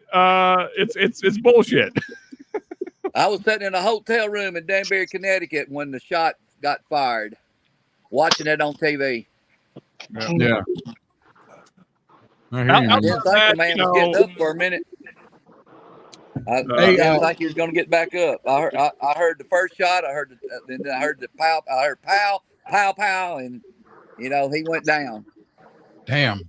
Well, Rick, let me point you in. You like the religious talk and stuff. Let me point you to a podcast that I think you would enjoy. Tin Can Rusty. Radio. Hey, Yes, Rusty, go fuck yourself, man. Oh, Jesus. Friggin' Timmy coming in with maybe the most tinfoil hat moment of the night so far. Like, most of I'm a religious person, but I cannot say that the Lord saved him. I can't go that far. Go that far either. But now, anyway, you said he would have got shot. I mean, if he, I think I heard you say that just a little bit more, and it'd have been straight between the eyes. Can we just go back to the point that Rich told Rusty to go fuck himself? Well, I mean, why? I was being serious with him. If he's like a religious guy, there's a good podcast. But whatever. Right? Yeah, that's fine. Whatever. He said, "Fuck you." Yeah, Also, hey, Rusty, I'm just picking on you, man. I know you are. I went out my first round in Blend Sanity too, so we're brothers, man. Also, Rick, I shared a fantastic Jesus meme earlier with the group that I think you would appreciate. All right. So I'm going to go on the limb here, and then I'm going to let Sean get his tinfoil hat on, because I think this is going to be awesome. I am going to say that, yes, I think on a level, by the grace of God, Trump was spared. But I also think, and I spoke about this fact last night, that there is luck involved. Not that the kid was a shooter, but the fact that Trump had his head turned in the right direction at the right moment. So that's where I'm going to go with it. I think there was a little bit of God and a little bit of luck. Good for you. Well, so By the grace of God. if I could fill that out a little bit, I think what actually saved Trump's life was the cop that popped his head up over the roof line that drawed the shooter's attention away for half a second. Yeah. No. See, this really happened. Yeah, I don't know why you're laughing. Yeah, I know. I get Okay. it, Sean. But I mean, No, what he's I'm agreeing saying with you, is, what I'm saying is that put pressure on the shooter, so he knew he had to take the shots fast. Yeah, And 3 rounds. Boom, boom, boom. now I do have an issue with the cop not doing his job, because I mean his job was to protect the person on the stage, and instead of like dropping your head back down below the roof line, you should have returned fire. But you know, He's only got 2 fucking hands. Come on. no, he was being held up. Okay, that's a bullshit excuse. All you need to do is set your arms up on the roof line. You got your guy holding you up, and start firing back. You know what? You're right. Well, okay, so put the gun in your hand when you put your hands up on the roof. All right. Well, if he fired shots, it would have got a lot more attention in that direction too. It would have really upset the guy. Exactly right, and that's the other thing. Even if you still fall down, and okay, fine, I can't fire back. Just start shooting into the air.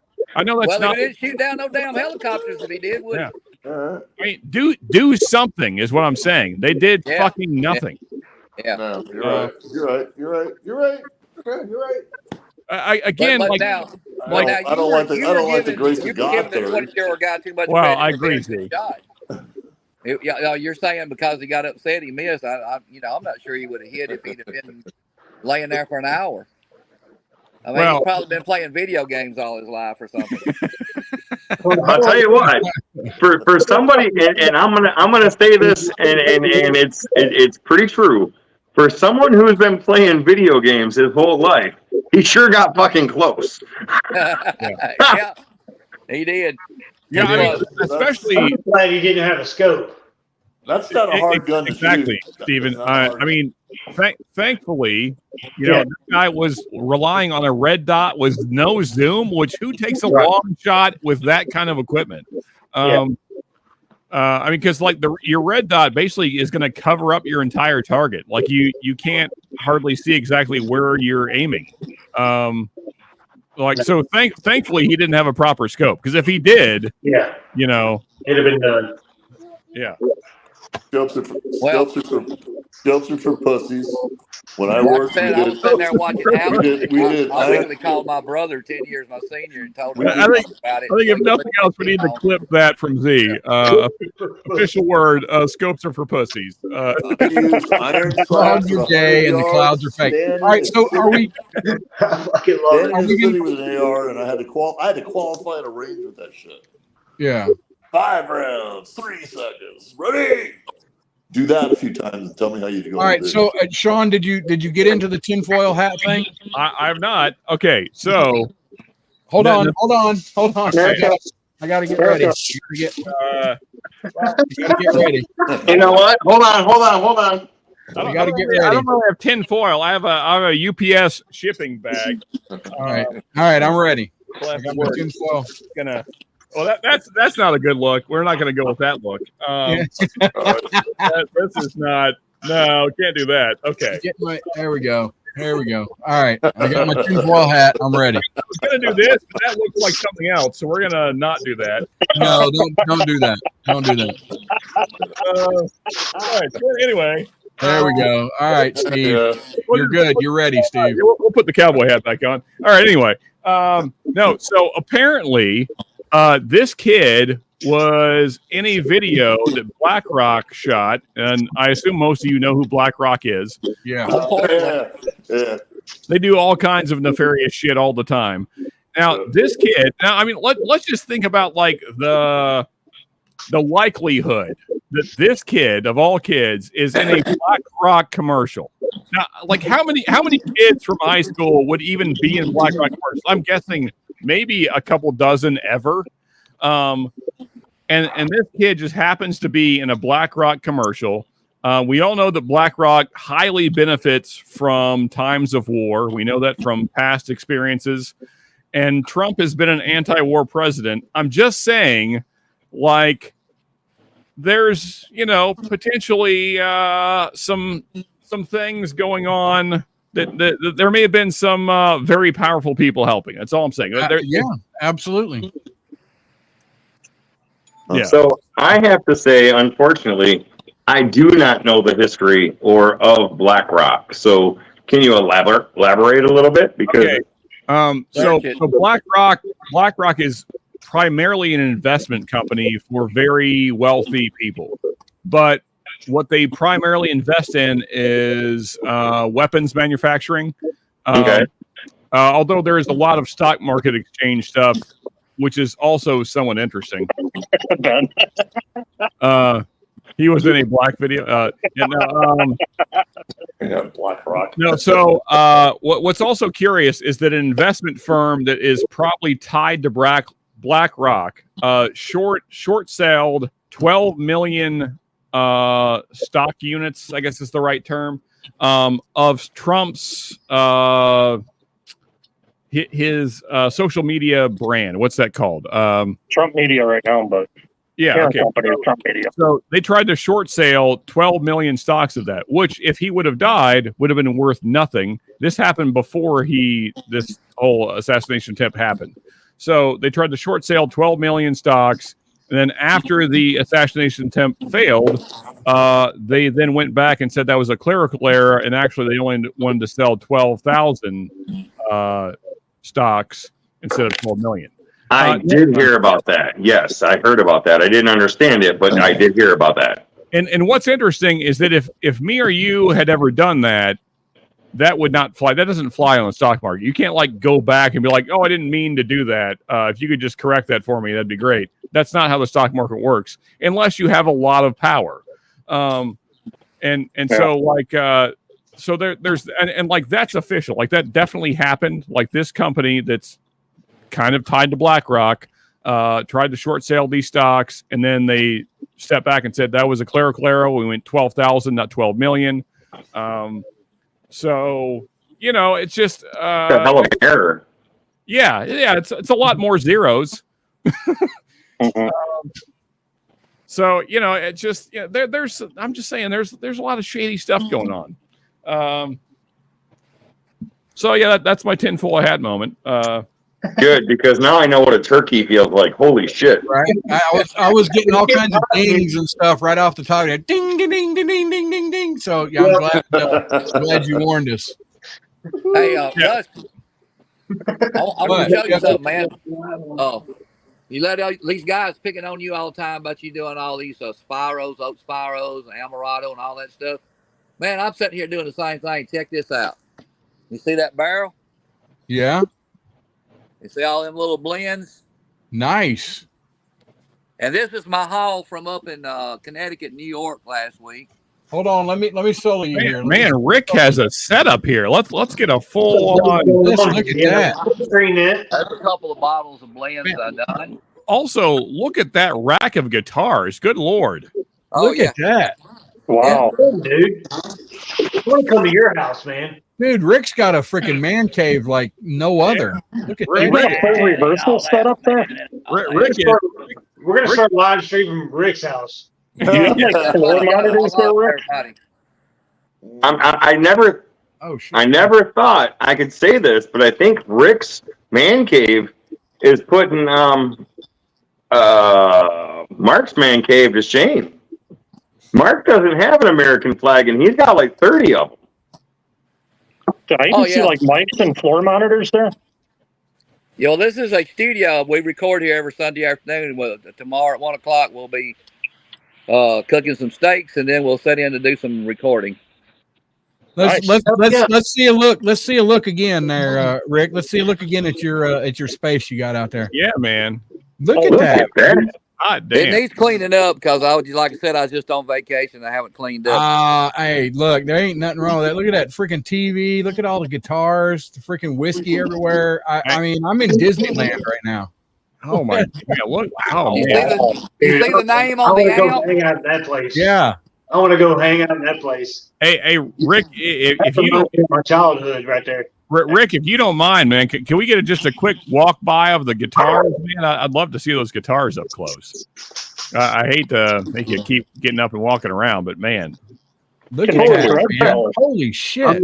I'm a musician myself. I love all Oh, these. yeah, The got drum some- set. Oh shit. Hell yeah. Timmy the pilot's gonna go crazy in the keyboards. Holy hell. Freaking Shred would be jealous right now. Here's one I put together myself. nice, man. Point it down a little bit. Point it down. Let's see the there you Is that, go. Look at is that. that it looks like a telly body. I only saw like the top. It is a telly. Yeah, Okay. Kelly. Look at that neck. That is beautiful, Man, dude. that is beautiful. I want to stroke that neck. That, Whoa. Phrasing. that crazy fellow up there supposed to be taking care of us up there that everybody knows ain't doing nothing. He helped buy those parts, put that guitar together with all the. What kind of drum set do you have there? Huh? What kind of drum set do you have there? I think it's Ludwig's. Nice. It's an import set though, I think. But they sound nice. They're all mic'd up. Everything's mic'd up in here. All the guitar amps, bass amps mic'd, or it goes direct either way. Got a 24 channel test cam mixer, and then running through a DAW. Running through Logic Pro. Damn, dude. Why don't you go live when you're doing your recordings? Yeah, man. Man, I ain't talented enough, man. I can't even figure out. All I can see is myself on the screen right now. I can't even see you guys. Well, you're the only one Oh, on well, there we go. Oh, there Is you that are.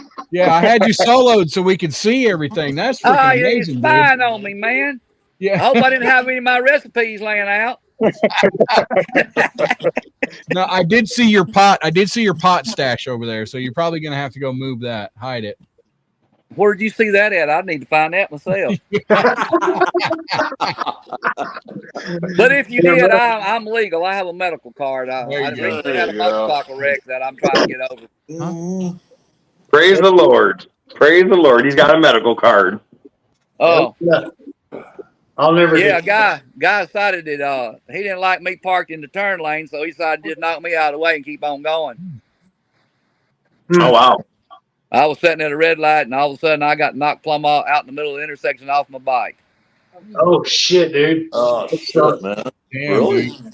Yeah, I'm not doing bad for a damn 67-year-old man that getting knocked off a bike like that. Hell no, dude. You're living a life, man. Hell yeah, man. Shut up, dude. Y'all talking So, about divine intervention? It happens to the best of us sometimes, man. Yeah. So Timmy the pilot is a personal friend of mine, and yeah, he was a pro drummer for many years. He did a lot of studio work, the studio gig stuff. So he wanted to know, you into heavy metal or heavy country? Blues rock like Joe Bonamassa, There you Albert go. Cummins, Walter Trout. So does Timmy know another drummer that's usually around in our community? And of course, I go all the way back to like the Beatles, and then Pink Floyd and Grand Funk Railroad. Ted There you Nugent.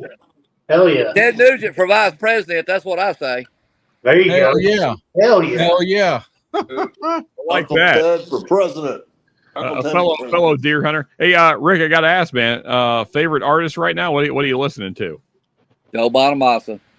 Okay, Joe Bonamassa. He's doing Oh yeah. good stuff, man. And if you haven't dove deep into Joe, because I've been listening to him since the first band he was in called Bloodline when he was about 12, and he's in a band also called Black Country Communion, which is got Glenn Hughes as the bass player and singer. Which was with That's a good Deacon. band. So that's Hey, Joe Rick- Bonamassa on the guitar with Black Country Communion. Hey, But Rick. his new stuff is really, really good. Yeah. Rick, do you ever join in on Sean's Mashin' Metal? I never have. The first time I saw him, I think he was on Whiskey Road. So Oh, yeah. you should like and subscribe to Mashin' Metal, Yeah. and then on Friday nights when he plays music, you should come in and suggest some different music to put a little bit of taste into the music other than just heavy metal. Yeah. Well, Absolutely. In fairness, we actually usually play quite a variety. Yes. I can't remember the last time we actually had a true metal stream. It's been a while. Yeah, we've done a lot of blues rock, and we need to do a blues night. That's kind of been requested a few times, so we might do that. Just an actual blues night here soon. So yeah, go and subscribe to Whiskey Wars and Mash and Metal. Yeah. And if you haven't, the Bourbon Syndicate. I'm subscribed to you already. To Rusty? To Rusty Yeah, or to Rusty. I've subscribed to you, and I've subscribed to Steven. I don't know about the rest of the Z-Man. I don't know if he got his own channel. No. Okay. No, he's everywhere. Z-Man is like the plague. He's everywhere. I see his name all the time, man. I see him all the time. He is. I'm telling you, Z-Man is everywhere. I'm trying to be like Z-Man. Yes. John and Z are what we call whiskey tube personalities. Yes. Yeah. Somebody opened the pub, I show up. I just subbed Mash and Metal. I ain't never heard of you before, but I'm just subbed to you. Hey, appreciate you, brother. Actually, if you could drop the links of all the channels in here, that'd be great for anyone that hasn't subbed. Because actually, I haven't subbed to you, Steven, and I'm too lazy to go searching. So, ooh, Lee, shots fired. Oh wow! I might try to start Lee. A lot of bad music. Bourbon baller. What? Come on. No, so for anyone that doesn't know the background, Lee hates Metallica. Like adamantly hates. What? Metallica. Ban him right now. He's gone. Out. Yeah. What? So anytime I play Metallica, Lee's going to give me shit. So it is what it is. Oh, that guy. I don't mind listening to them, but I have never bought any of their stuff. Like it's just something I just never felt like I needed to buy it. You know, of course, it was on every radio station, so why should I buy it? No, sir. No, Metallica, for the majority of their existence, they were not on the radio. They really had a claim to fame, and then they kind of slid into the radio a little bit, but they're still not widely basically played. They started sucking as soon as they got on the radio. Yeah, pretty much. Yeah, yeah. Don't give Lars a penny. Go to Napster. We pretty much suck here every Sunday because we just make up stuff, write our own lyrics, and make up our own music. I usually make up all the chord progressions. I started to try to get Baker's Drink. I sent them one of my songs and let them listen to it. I started to tell them to play it during the Blend Sanity. Of course, still got tonight actually, right? Yes, yes. So coming up in 18 minutes, I believe they're starting in, right, Deland? Yeah. Yes, 18 minutes. Yep. Yeah, but I'm just gonna say, everyone go sub to. I assume everyone is sub to Deland. I would imagine since you're here. But go sub to Steven and Rusty if you haven't. Support these smaller channels, man. Yeah. That's how you grow. Let's get everybody to 1,000. Right. And Rick, I would love to hear some of your music. Absolutely. And I wasn't joking. If you can figure out how to go live and how to, get out there on YouTube, I would love to listen to some of it.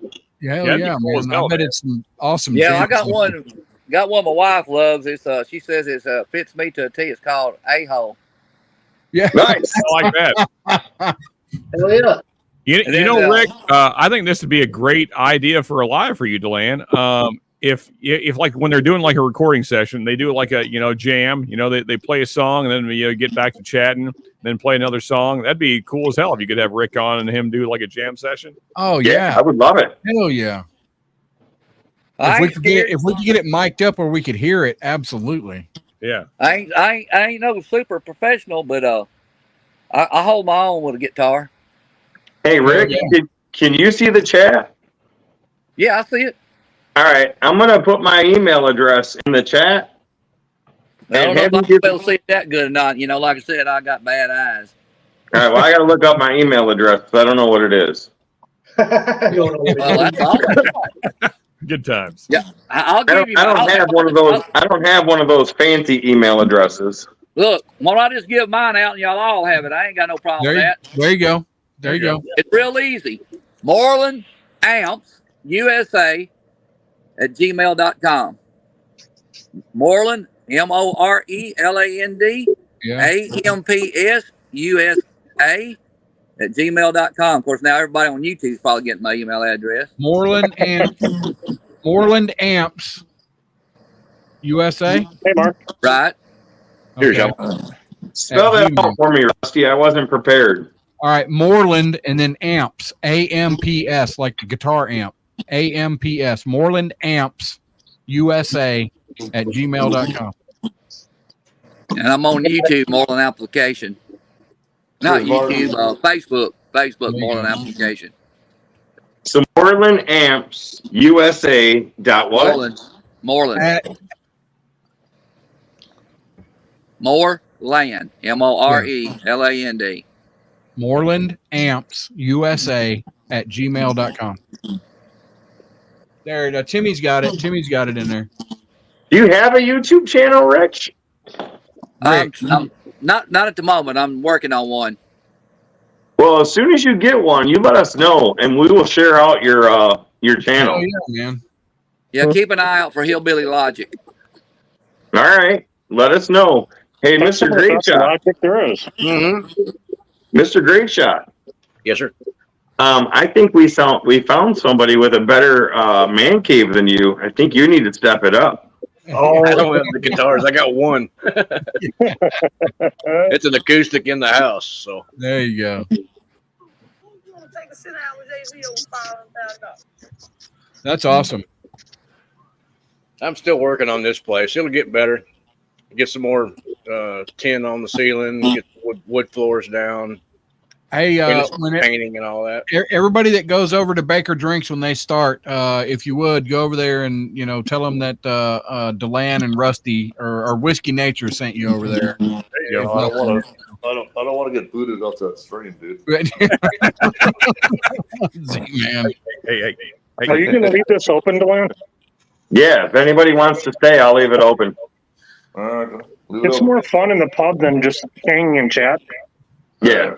For sure, man. Hey, Yeah. Rusty, that was a pour off that little barrel that I showed there a while ago.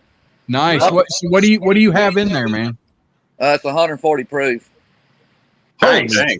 Nice. Hell yeah. Do you drink that when you're playing? I sip a little bit every now and then. Is the Pope Catholic? I mean, what? Yes. Yeah, actually, me and the drummer's the only two that sip on my bourbon. He does help out sometimes. Bring a bottle. I had to kind of mess with him there for a while. I had an old Elijah Craig 18-year-old bottle. I just poured a bunch of different stuff in, and he come in there. Can I get some out of high end? I said, help yourself, brother. He took him a swig of it and loved it. So no foul, I don't reckon. Timmy the Pilot, do we have to pay a cover charge to get all the entertainment tonight? yes, yes, you do. I mean, I've got to say, it's been a pretty good stream. I've really enjoyed tonight. I have. And, even though it went a little bit, crazy, I've really enjoyed it. I think this has been one of the better streams. This is the fun stuff. Yeah. I appreciate you bringing me on. Oh, you're welcome anytime. Have whiskey again, but let's keep continuing to do shit like this. Would be good. And for anyone that is shy to come on the lives, once we shut down, hop on, man, because we have a great time backstage as well, and no one gets to see what you say, so it's not recorded or anything. So don't feel shy or nothing. Yeah, there's a backstage. Once we end the stream, you can stay on and chat. Timmy the Pilot, I know Tim. Come on, Timmy. You know you want to jump in here. Come on, buddy. You can talk. You can talk music. Timmy is quite an accomplished drummer. He's done a lot. He's seen a lot, and it's pretty impressive. I can still drum a little bit, but since the motorcycle accident, I don't even dare try. Well, and Timmy's been dabbling in like AI music, and some of the stuff he's been coming up with is pretty good. Yeah. Have you heard any of the AI stuff, Rick? I've got my bass player every now and then. He'll send me some crazy stuff that was made on AI. I tell you what, man, you don't even have to play an instrument or own an instrument now. You can go on just like the DAW and the Logic Pro. You can go on there and just pull samples up and put them together and make a song, and you don't have to play anything. Yeah. Yep. Yeah, Timmy was only in the music industry for the women. That's fair. That's the right reason, isn't it? Well, Yeah. absolutely. I mean, so I'm going to tell you guys a story, and I probably shouldn't tell this live, but oh well, I'm going to tell it anyways. So the band I was in, we were called Cheap and Nasty. And back in the 80s and 90s, we played a lot of like the 80s and 90s hair metal bands and stuff like that. So one night, I'm up on stage, and I look to my left, and there's a set of boobs there. And it's not a set of boobs with a shirt on and a bra. It's literally a set of boobs. And I was like distracted. I was like, holy crap. Yeah. So I had to turn away because I'm in the middle of playing and I couldn't be distracted. I had to keep time. So I looked to my right and holy shit, there's another set of boobs to my right. And I just didn't know what to do. I froze. So then you Like, knew well, you were in the time to right start place. jerking off on stage, I guess. And Did that, they have my big friends, nipples? I like big nipples. that, my friends, is a true story going out live on the internet. That is a true story. So let me bring I up like Rick with the hot take there. He likes big nipples. It's good. So let me bring up, Mr. Mom. I threw it up earlier. We were deep in discussion, but Mr. Mom was in the parade route that JFK was shot on. Really? That's what he said. Mr. Yeah, Mom, That was 1 p.m. that's Wow. pretty amazing. Yeah, he said he was there. I don't know if he was right there, but I think he said he was in the parade route, which is, well, one, it dates him. So he's older than shit. You know what would be really Going disappointing? proud. What would be really disappointing is if you were in the latter part of the parade route and the parade never makes it to you. You're like, what the fuck happened? Yeah, no kidding, right? That's yeah. Feels like I'm only seeing half the president. I don't know what's going on. Wow. Too soon, Sean. Oh my god. Oh man. There we go. Boobs to the left of you, boobs to the right. Yeah, sounds like a song. Wow.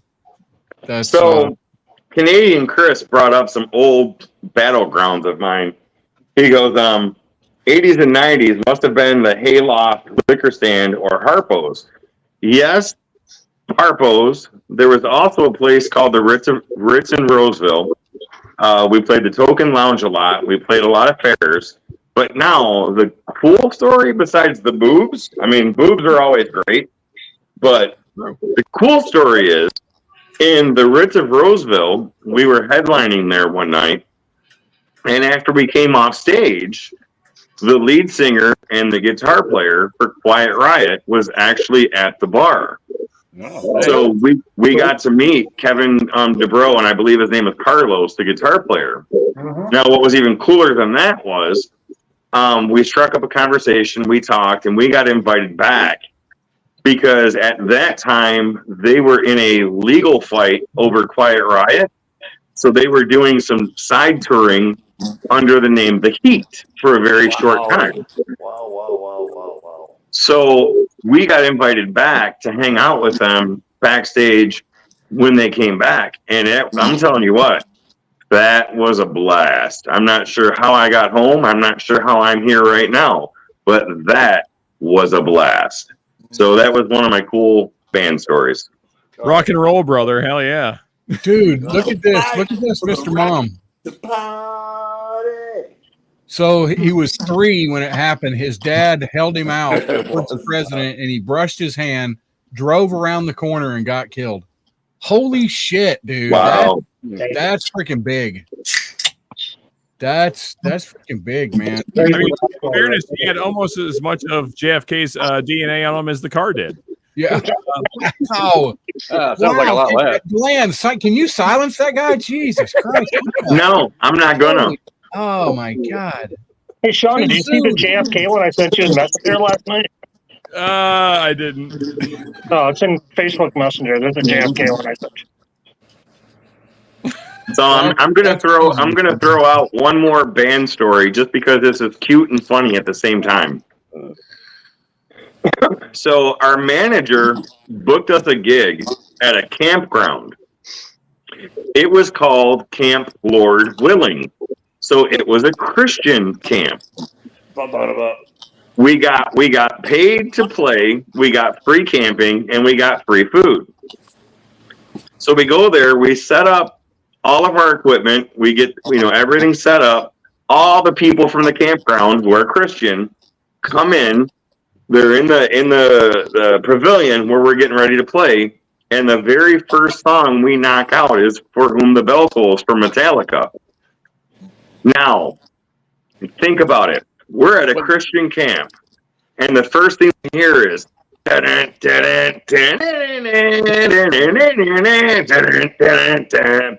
Needless to say, by the third song, we were asked to come off stage. What was the second song? Hell's Bells? Really? No, I can't remember the whole set. I just remember the first song and the look on their face. Now, the cute part of it. This little kid comes up to me and says, "I love drums. Can I have one of your drumsticks? And would you sign it for me?" And I said, "Sure." So I signed my drumstick for him. I gave him my drumstick. And his mother came up and took it from him and said, "You don't need that from him." And I was like, "Are you serious?" So I gave him another drumstick when his mom wasn't looking. I don't know if he ever got to keep it, but that was our Christian camp fiasco that was actually pretty cool. Like no, son. That man worships the Dark Lord. Now, with that being said, one year for Christmas, my grandmother, who is a Southern Baptist, gave me a pastor for Christmas. I'm sorry. Did you say pastor? Yes.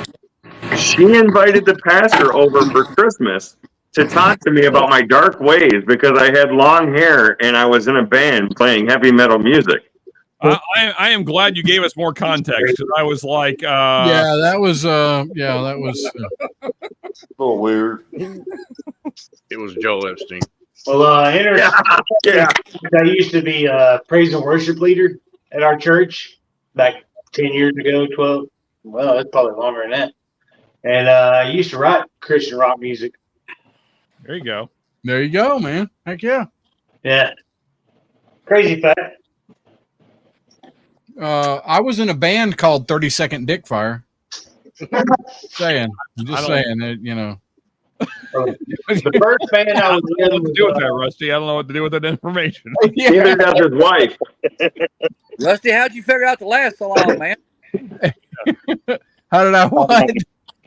How'd you figure out to last 30 seconds? I don't know. I just did it. I just did it. 30 second dick fire. Judy goes, "Hey, do you have an encore?" He says, "No." Yeah. No. 30-second dick fire is when you have to go get penicillin. I'm just saying. Yeah. That's just enough time to burn off all the hair. Exactly. No, you're supposed to save half of it and then burn the other side. And all right, so we're fixing to go backstage, people. If you want to hang out with these fine people, I'm going to be going over to Baker's because they've been really good to me. What's his name on there? The bourbon guy. Yeah, so they're doing a show with the bourbon guy. So a couple of minutes, 2 minutes left. Timmy the Pilot, you've been invited if you want to join in and talk your music stuff. That would be awesome. Also, Hanging AZ, I have yet to see your face, even though you're an OG Whiskey Wars guy. Right? He could click the link and jump in. You ain't got to show your face, but you could, put your voice in, buddy. Bill, all you guys, come on, hop in. Yeah. So at the top of the chat is the link, Timmy. It's pinned at the top of this chat in YouTube. And you just click it, and it will bring you in and we'll keep you backstage till the live goes off. Deland, I can't believe you didn't say anything if you looked under my name tonight. I can't see it. I'm looking at my phone. Oh, okay. And hold on. Let me see if I can see it. Let me make my Yes, Pecker House. I did just call for a wrap. I am an equal-ish partner in this thing, so y'all can bite me. And I got one more question, man. Who do you think is going to win tonight on Blend Sanity? Ooh, I'm calling for Cast 529. Me too. Okay. 150.5 last week. They won't talk. I wonder if they'll bring them on this week. Yeah, I don't know. That's what they said. So They said John, they do that. They were talking about. John, I will give you the fact that Wisconsin does have better cheese. Okay. I'm gonna give you that. But the Lions are better than the Packers, so that makes up for it. We'll see what happens this year, though. I'm out, guys. All right, Rusty. Cheers, buddy. See you, Rusty. Cheers, Joe. It'll be a fun year, Deland. It will be. It's going to be a good year. So, yeah, if anybody wants to jump in on stage, you don't have to come in on camera. You can jump in. We've got spots available. So feel free. I will be ending the stream in a few minutes so we can get the backstage going. So I'm going to give you a 5-minute warning. So at 9:06, we're going to end the stream. And with that, I'm gonna go talk to a guy about a horse, as Mr. Great Shot says. There you go. I'm gonna jump over and watch this final episode of Blend Sanity. I've really enjoyed it, guys, and maybe I'll see some of you over there. Hey, Rich, thanks for coming in, man. It was great having you, and I would really love to hear some of your music. So I'm gonna contact you. Okay, well, who's gonna be the first one to fill my email full of spam? Probably Rusty. All right, man. Enjoy it. I'll see you guys later, man. Yeah, cheers, Rick. Good to meet you, buddy. Cheers, Rick. Yeah, it's fun. Appreciate meeting you. Yep. All right, I'll be back in a minute. All right. I also have to be back in a minute. I need to walk the dog for a second. So, yeah. Good luck on it there. All right, Dan. Gotta pour me up another dram. Jeez, that pork spot. Pour me up one of these light beers. That actually sounds pretty good too, but I just You poured got a Guinness there, Mark? Yeah. Well, poor example for a Guinness here in the U.S., but Yeah. Yeah, I don't even like I'll rather get the extra stout in the bottle than drinking the cans. Yeah. I'll have to try that next time. I got some of the canned ones, I like cans. I'm a can guy. I like cans too, but a whole different way. But One of those. I've never had canned beer. Got the little all in there, Beer, and he's sitting there drinking beer. You shit. Ice cold, brother. Ice cold. They just keep making more 30 packs. What's that? So they keep making more 30 packs. I keep grabbing them.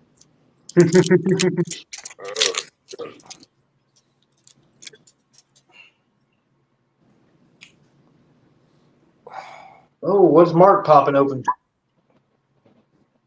Fresh pop, some Green River, the foolproof. Oh, the foolproof. Mm. You had it yet? No, sir.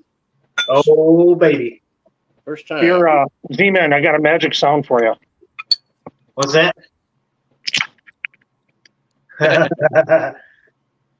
No, I've got the weeded and the regular bourbon, but I didn't have the. I might have to join Mark with the foolproof here. How's that look? Mm, I'm gonna pour a sip of it anyway. yummy. Looks light. Well, it's from a Wisconsin brewery. It's their take on a German Czech Pilsner. Oh, okay. So there's 5 different kinds of hops, but it tastes like a Pilsner, a Kel, or a Czech bar. So it's Really, really good. It's not that hoppy. No, it's got more of the floral hops like a Czech, like a Pilsner or Kel does. Oh, okay. It's really, really good. Dang, that's got a good nose on it. Cheers, Mark. Hey, cheers, Adam. Very good nose. Hey, there's room. There's spots open at them. Yeah. Yeah, that's not bad at all. Dude, I like it a lot. What is that? 117 proof. Yeah, it's 117. Nice. Yep. Yeah, that's pretty dang good right there. Yeah. Yeah, they did a good job on that. Yeah, I was impressed with the regular one and the weeder too. Yeah, So I figured, I hadn't had the weeder. I had the regular one. I hadn't had the weeder yet. yeah, the weeder it's a nice, real easy sipper. Yeah. Nice. Cheers, Adam. All right, guys. In 1 minute, if you guys want to go to bigger drinks, cool. I completely understand. We're gonna end the live stream and go backstage. So the link should be pinned. If anybody wants to join, you are more than welcome. Come on in, guys. We're gonna end the live stream in just a minute. Okay. Get down, buddy. And give it a minute or two for anybody that wants to jump in on the stream. Oh, Thomas Anderson. I was the same, but I don't tell nobody. Cheers, Mr. Whiskey Shits. Cheers, Adam. Whiskey shits. I like that name. Cheers. Something I'll have tomorrow, but I had those this morning after last night. thanks, Fred. Thomas Anderson said he was born in the great city of Detroit. Do you Yeah. still live in Detroit? Is he still here? Yeah. See, I was actually born in Southfield, Shredward. but I moved away from there when I was a little bitty kid. Sure, I'd missed the entire basement full of guitars. Oh, he would have loved that. That was pretty cool. That was fucking totally cool. Yeah, I'll have to make a little hanger to hang my guitar up on the wall out here. I've never seen that before. That's a great way to store guitars. Mm-hmm. Yep, hang them up by the headstock. Yep. You don't got to worry about damaging them. They're not laying on the floor anywhere. Mm-hmm. You're not drunk and trip over them. Yeah, which is shit we all do. That's enough. We'll put you up. I got tile floors in my house, so when I walk in socks, I gotta watch how I walk because I'll slide and fall down. It's like, oh my god, what just happened? Get up! I had a tile on the outside of this last house I was staying at, and right by the pool.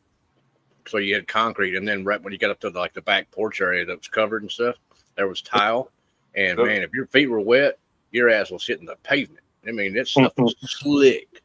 I wanted to have to get a big throw rug, a big runner. Because shoot, man, it was dangerous. All right, guys. I'm going to end the stream. Thank you very much for being here tonight. Go check out Baker Drinks, and see you next weekend. Have a great night. All right. Good night. With you, y'all. Cheers, everybody. Cheers, everybody.